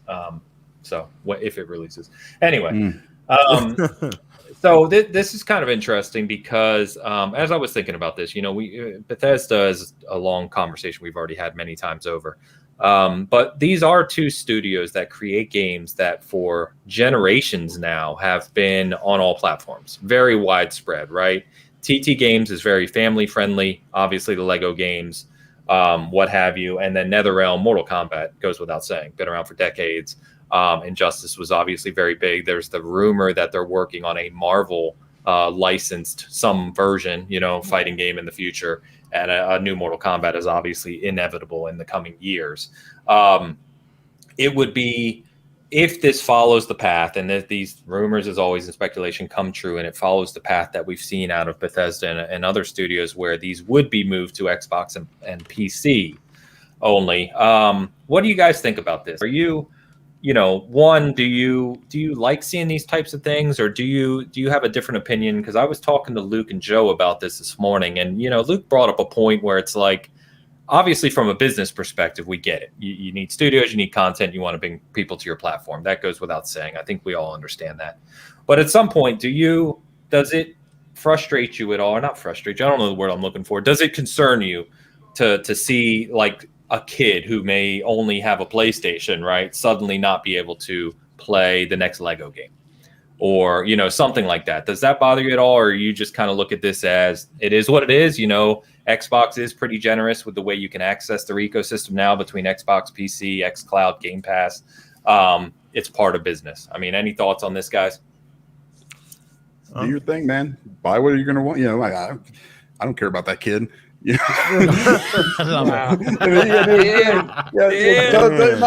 phone, right? Go play it on the phone. It's gonna be on Game Pass. I tried to approach this with nice gloves. I know. Diplomatic and political. Here's the thing: if you're gonna buy these things, it surprises me that it'll be weird to see a Mortal Kombat game only on, the Xbox, more so than even a Bethesda game, because it's it started in the arcades. And not to interrupt you, Dan, but PlayStation has been the Mortal Kombat fighting kind of hub, the event for the past several years. They use PS4s. It's sponsored by PlayStation, et cetera, et cetera. So, Well, this would. Didn't they just buy some kind of like an esports thing where PlayStation did? Yeah, PlayStation did, right? Yeah. So this is kind of weird. What is it called? Evo, the tournament. Evo. They now kind of own the rights to Evo. Right. Was this was NetherRealm or Mortal Kombat games part of Evo? Yes, it was. Okay, we'll see. That'll be super weird too. That being said, these games, are usually ones I don't play or don't buy, so it'll be nice to be able to, if they do go through with this acquisition, to try them out at least. I'm never going to play online because I'll just get annihilated. You're the Mortal Kombat guy with the, $3,000. Let's clarify. Used to be. Well, not everybody has a $10,000 joystick, combat stick or whatever. It's not $10,000, but you know what I'm saying. Yeah, there's part of me still thinks that like consolidation of the industry kind of sucks, because if we get to that point where it's just these two, I mean, there's zero chance that it comes down to who's got the biggest checkbook, and that is definitely Microsoft. And I don't necessarily care, but it's you always want to see more people be able to play your games. I'm sure developers also want to see that. I don't want to see like a complete consolidation, but also this wouldn't surprise me, and it wouldn't really make me sad that like NetherRealm is owned by Xbox. No, I mean we joke all the time that right. We plan everything, so it doesn't matter where the game's going to land. I'm going to play. It's the same with Insomniac, right? If they make a Sunset Overdrive 2, sure, the first one was on Xbox. It's an Xbox community that loves that game, but it's part of business. It's business at the end of the day. I'm still going to buy it. Yeah, 100%. Yeah, and that's that's a luxury that we have. For those that don't, I don't know. I'd have to look and see, how do these games break down based on the systems. Do more people play it on this? And that's a game that they can play on their Switch too. Probably. It's not like it's graphically intense. They've got a nice new one. They can line it up with their friends, and they'll have like a nice little OLED screen. Actually, they wouldn't be using that because that would be only in handheld mode. But it's just. I get tired. The acquisition thing is just so played out to me. I know that's why. I know. It's frustrating, but at the same time, it's good to see these businesses continue to grow and to continue to put studios, and where they need to be, wherever that ends up, and be able to, like we've talked about when they bought Bethesda. The exciting part is having that access to not only, damn near infinite funds, but also all these other studios and these collaborations. All about resources. All about it. And so, so you're going to probably get 5 years down the road, if this were to happen, a really solid Mortal Kombat game that might be actually more accessible to people like me, immediately just because it's on Game Pass. And, but also with all these resources and outlets that they can use to create a better game. So, it doesn't hurt my feelings. Yeah.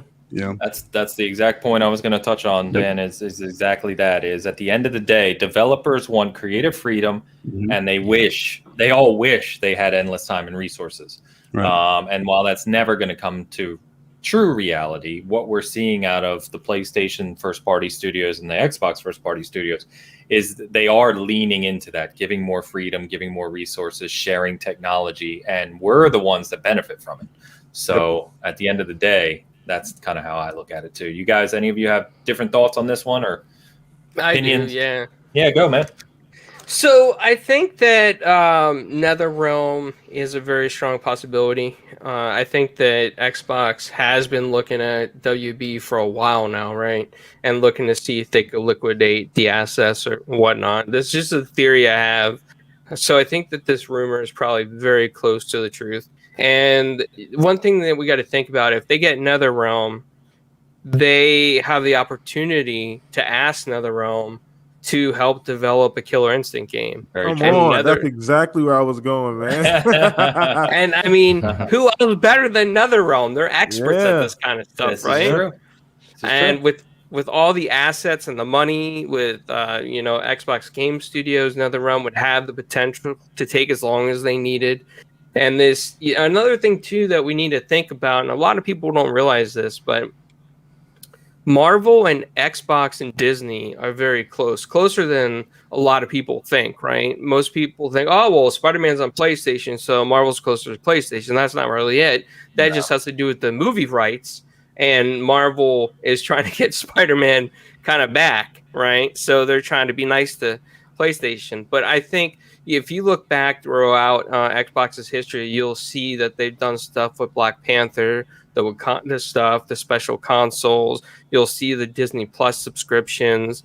You'll see the promotions, the cross promotions for Falcon and the Winter Soldier. And perfect example. Yeah. So I think that if NetherRealms is developing something by Marvel, that is a bigger push from Microsoft to want to be involved or want to acquire NetherRealms because of their close relationship with Marvel. And it could turn out to be an awesome collaboration between the two. No doubt. Now, with TT games are very successful. I've seen Matt Pescatello talk about MPD sales on how the Lego games do, and they do very well multiplat. Yeah. So I don't. When it comes to TT games, I want to believe that Phil and Satya would be okay keeping TT multiplat just because of how well it sells multiplat. But imagine a Lego Halo game. Like, how cool would that be? Let's That go, would Carlo. be fun, right? Come on, Let's go, man. Carlo. Come on, That man. would be awesome, right? They had that So- Constructs game. Remember, they had a Halo. Was it Mega Bloks Constructs? one. Mega Block, yeah, and Yeah. that never came out. No. So I think that we're gonna see, if TT's on the table for Xbox, we're gonna see collaborations between TT and first party titles that could be exclusive to Game Pass and Xbox, while the other titles could still go multiplat, like the Star Wars titles and such. And another thing, Star Wars is Disney. Once again, close relationship to Xbox, so makes sense to me. Yeah. And as you said, TT Games and Halo, which I think we've all kind of joked about because of the Mega Bloks one. My mind went to TT and Gears, and I was like, oh man, now I'm really excited. That'd be another one, right? Yeah, that could be fun, man. I mean, Gears Tactics was a cool game. So yeah. Anyway, PTK, what do you got, brother? So I agree a lot with Carlo over there. A lot of great points. It fits a lot. It fits a lot of needs for Xbox.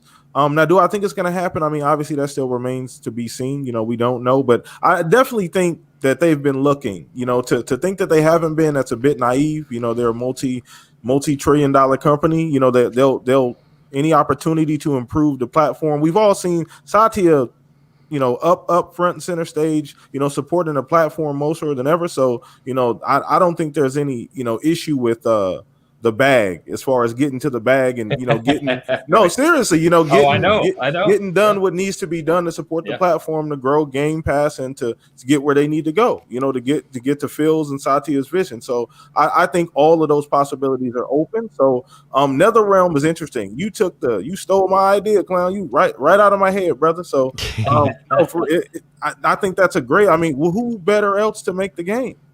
Yeah. And my thing is, you guys may be able to help me out on this. How hard is it? Is it really that difficult to find somebody to say, can you make Killer Instinct? I just feel like how. I mean, there's been devs on Twitter that have said openly, I would love to do Killer Instinct. You're gonna make me preach about Banjo, and I try not to do that every week. Well, no, it's just more of a like I just don't know if it's that difficult to say, hey, can you guys do this for us? Especially when you have that much money. Yeah.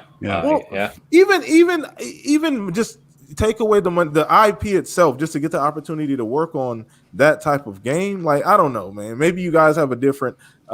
Maybe there's some red tape there I'm not aware of, but. Anyway, but I think that NetherRealm fits that need, and it makes complete sense from a business standpoint, from a portfolio standpoint, from a quality of work standpoint, because they're not only just getting studios, they're adding quality studios that are able to make variety, different things. So, I'm all for that. I mean, if it happens, we'll see. But yeah, I think that would be fantastic as well. Nice. Yeah, fair enough. Andy, what do you got? Yeah, I mean, back in the day, I was a huge fan of fighting games, but yeah, they've gone a little bit to the wayside these days. There's not so many of them knocking around, is there, unfortunately? So it would be great to see something like this happen, because, it's been held up by basically like Mortal Kombat and Street Fighter, keeping the fighting genre going. Obviously, there's a few more smaller ones, but yeah, I mean, I love my fighting games. I played a ton of Mortal Kombat 10. I've played a chunk of 11, but not as much as I want to. Really, I may sort of fell off that one a little bit. But 10 I loved and played a ton of that and played a lot of online on that as well. And lots of fights with my man UK Dazarus, who enjoys the old fighting genre. But yeah, like it's this one's an interesting one. I mean, it's tricky to sort of talk about because we don't know, but NetherRealm are an incredibly talented studio, and anything put into their hands is probably going to turn to gold.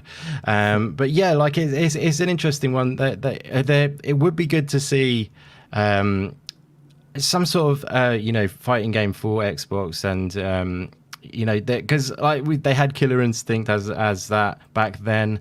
I don't know. I just would like to see that being brought back, for people. And there's so many people crying out for Killer Instinct. I get where Clowns and PTK are coming from with it. That they want to see that. But at the same time, that maybe there is something holding it back. But we say why can't it just happen? But at the same time, it is a lot of money invested into it, and it has to, especially with AAA's, they're careful or not, and all that malarkey. But they have to calculate every risk they take. But I mean, with the TT Games thing, how was that play into this as well? Sorry, Ains. Was that just the same rumor that TT Games is up as part of this? Basically, the parent company has put them on the block, if you will, for potential sale. So TT Games, thinking about what they develop and how well they sell those Lego games and the licensing that's involved there, because you've got Lego licensing, you've got things like Star Wars and their IPs. So yeah, a lot there. Absolutely, yeah. I mean they're awesome, and I love Clowns' idea. I keep alluding to all of you guys saying you've done such great shouts, but yeah, Halo Lego game would be pretty damn sweet if that was, so if they did hook up with them, that would be such a great thing to do, I think, and it would work so well because Halo is not this sort of 18 rated, or we call it 18 in the UK, R rated in America. You know what I mean? Yeah. So sorry, mature. Sorry, is it? Yeah. Whatever it is for the highest age rating, but Gears is a bit more adult, isn't it? So I think you can still work with Gears, but I think Halo fits it well, and I'm imagining it's kind of got a Star Warsy feel, hasn't it, Halo, in a way? So I can see it from a step there from that, if you see what I mean, because they've done the Star Wars games. Yeah, they're very talented at what they do. I wonder if they'll be trying to step out of that, or they're happy doing the Lego games, though.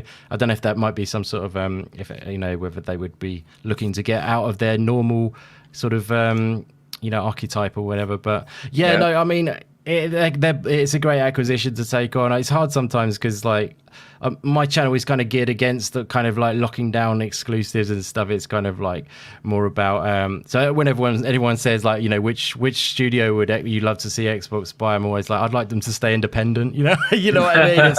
It's counterintuitive to my usual sort of channel and my general thoughts for studios. So I like them to have their independence. But one thing Xbox and Microsoft do so well is even if they do take on studios, for example, like Double Fine, they still seem to leave all the creativity with them, which is the thing I was slightly nervous about with people like that. So the modern Microsoft anyway. Yeah. Yes, absolutely. Yeah. So that is awesome to see, and if that's the case, then I'm all behind them getting all these great studios on board. So yeah, I hope that answers the question. Okay. Another underrated aspect is you get Minecraft and Lego under the same umbrella. Yeah, very good shout out. Well, see, so this is what's going to happen. They make a Halo Lego game. That's where John's face gets revealed, but it's just a Lego face, yellow head. Yeah, everybody's what the hell is this? That's what I can see. The funny thing is, if you in Halo, and all jokes aside, they shown John many times in some of the anime and stuff. I mean, he's a little redhead freckle kid. I mean, that's what he is. Wait, he looks like Luke. Oh no! Do not spoil Master Chief. Oh, yeah, okay, man. I was about to ready to just be well, I'm playing Infinite now. This is super disappointing. To Carlo's point too, one thing we forgot to mention in the whole Disney thing is Indiana Jones. They have Indiana Jones coming as well. Wow, that's another one. Yeah, man. So which obviously, again, gigantic IP, right? Especially considering there's a new movie coming. Whether or not it will be any good, we'll see. Who's doing the Indiana Jones? What studio specifically? It's not Machine Games, right? Machine Games. Is it Machine? Yeah. I was going to say Machine. Yeah. Okay. Machine Games is doing that, which is interesting because they're coming off Wolfenstein, so moving to Indiana Jones, which is we'll have to see how that works out. Very different tone, isn't it? Yeah, a little bit. But anyway, guys, Man, it's been a blast having you on. Seriously, all three of you. Just great conversation, good insight, good points. Some laughs, of course. We didn't tear Nintendo down too bad, so Indy helped us out a little bit there. So, but no, guys, we're going to go ahead and get wrapping up. Just a couple things to shout out for us. So the first big thing, if you're listening to this, because I know a lot of you listen to this afterwards, is there will be no Bitcast next week. Dan, I can't remember the last time we took a week off of Bitcast, but it's been a long time. But no Bitcast next week. I'm actually going to be in Colorado doing some whitewater rafting and hiking, and finally just disconnecting for a little bit. So we'll be back the week of whatever that is after next week. I'm not even looking at the dates. So if you haven't checked it out, I did a review on this esports Hex gaming controller. It's kind of very shiny and sparkly. But this is the video of this is up on our channel. You can check out. It's an Xbox controller that's supposed to compete with the Elite Series 2. You can see my full thoughts on that. A couple reviews up on the site as well. Recap of PlayStation State of Play. So just tune in, see what's out there. But guys, let's go ahead and go around the table here and let you shout out your platforms. PTK, I'll start with you, man. And I know you've got a show coming up here in a few hours. Yeah. So appreciate you as well, Ains. Once again, man, true visionary, one of the OGs of the game here, man. You put on a phenomenal show, high quality, highly recommended. So I appreciate you and Dan allowing me to, be here. And great and bless the show a little bit. But we got a show coming today, 6 p.m. I always say AZ time because the time is so screwed up. I don't even try and think about any other time zone outside of that. But yeah, man, once again, you guys come check us out. Follow me on Twitter, PTK Blam across the board, on Xbox Live if you want to play some games there, man. But Shout Podcast later on today. Appreciate you, Dan and Ains, man. Do us a favor, hit that like button, man. Subscribe to the channel. You guys hit up Season Gaming website as well. They amazing community. What they're building is awesome. And awesome to be here again, man. Thank you so much, man. Appreciate the support, the shout outs. I truly appreciate it. So so guys, definitely tune in the shop. Great show. Actually, me and PTK, I've been trying to get back on there with them. Schedule's been a little bit of a disaster, but coming weeks for sure. Yes, we'll sir. It's pending. Carlo, thanks for coming out, man. Great to have you your first time. Like I said, it was very long overdue. It certainly will not be the last time. So thanks for coming out, man. Where can people find you in Four Guys with Quarters? Absolutely. Well, thank you for having me. It's a pleasure being here. This is one of the most professional podcast outlets, Season Gaming. It's one of the best, man. So check out their website. You can find me at 4GQ TV on YouTube. We did a recent interview with Queen Novine.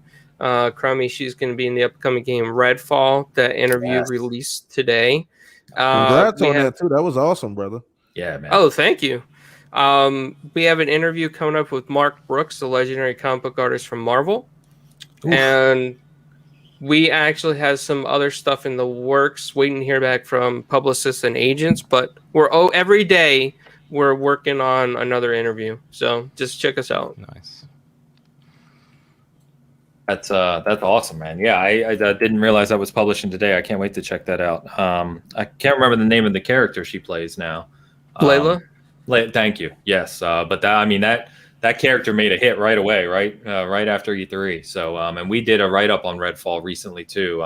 Super excited about that game, but I won't go off on a tangent about it right now. But definitely check that out and check out that as well. And then Indy, man, shout you out. Thank you very much for having me on again, my friend. It's an absolute blast hanging with you guys, and always, a delight to see the invite from you guys. You guys do amazing work on the channel, as the other guys say. I could 100% behind what they just said. What I love about you guys are you don't push the any of the fanboy narrative or anything like that. You're very down to earth with your content, and it's presented in a professional way, as Clown said. That's 100% true. You guys do awesome work and very down to earth guys who are awesome to hang with. You and Dan, both of you guys are fantastic. So yeah, pleasure to chat games with you, and you've got an awesome community as well. Thanks so much for you guys in the chat. You're all legendary. But Yeah, if you guys wanted to find myself, I focus on indie games content on my channel, as you may have guessed from the name. Yeah, basically I'm a YouTube/The Indie Gamer, all one word. As I say, all focused on indie games and bringing sort of positivity around them, spotlighting games and that sort of good stuff. Like Ain said earlier, we had an interview yesterday with a developer of a game called A New the Distant Light, which is an upcoming Metroidvania indie game. It's a sci-fi Metroidvania. So if you enjoy games like Hollow Knight, Ori and Axiom Verge, things like that, you may enjoy A New the Distant Light too. So definitely check it out. Jeff was awesome to chat with. Really great insights from his community, his background in the industry. But yeah, feel free to drop by and check that out on the channel. You can also find me on Twitter at indie_gamer_01, and it's always a pleasure to chat games, so feel free to drop me a DM or anything like that. Yeah, especially if you want to chat indie games, of course. But yeah, thanks again, Ains. It's been such a delight once more. Yeah, no, thank you guys for coming out. Honestly, this has been a fantastic show, and really enjoyed it. Dan, I know what you want to shout out. Yep. Not only will you be here next week, but let's go England. Yes, go England. Wow. Come on, bring it home. Wait, what are they? Like World Cup thing? What? Yeah, the Euros. Although I think Carlo may counter us here. Wait, who are they playing? Italy? Italy. Oh, all right, yeah. I mean, was that sarcastic? Would you actually want to watch it? Me or Dan? Well, me, I'm not. I haven't watched that game. I was joking with Dan. Yeah, I was joking. Yeah, I with thought Dan, you might be. No, I will definitely be watching it. If you're not aware, it's the first time England has been in the finals of this tournament in 55 years. Wow, So, that's a long time. Yes. Is So is it the World Cup? no, or is it like the it's the Euro. CONCACAF? The Euros, yeah. Yeah. Yeah, I don't. Yeah, So Pretty it's a cool. major European championship. yeah. Go England Yeah. and also Italy. That's right. It's when all the non-football fans come out and pretend to be football fans. Yes, when they pretty get to play. and sadly, you know, I'm a country supporter, but I'm not the biggest football fan. But you know, for 55 years, you got to show up, right? You got to show up. Absolutely, yeah. No, it's a good fun time. Yeah, even my sister's getting into it, so that's definitely proves what my last point. But yeah, I'm more excited for the Olympics personally, but that's just me and my preference. There you go. There you go. But anyway, guys, been a fantastic show to chat. You've been awesome. Anyone listening to this later, thank you so much. Yeah, please hit that like button. You know, I try not to call that out so much, but it obviously helps. So we will be off next week. We'll see you the week after with a new show. Everyone have a great weekend. Have a good week off, and we'll see you in a couple weeks. Cheers, guys.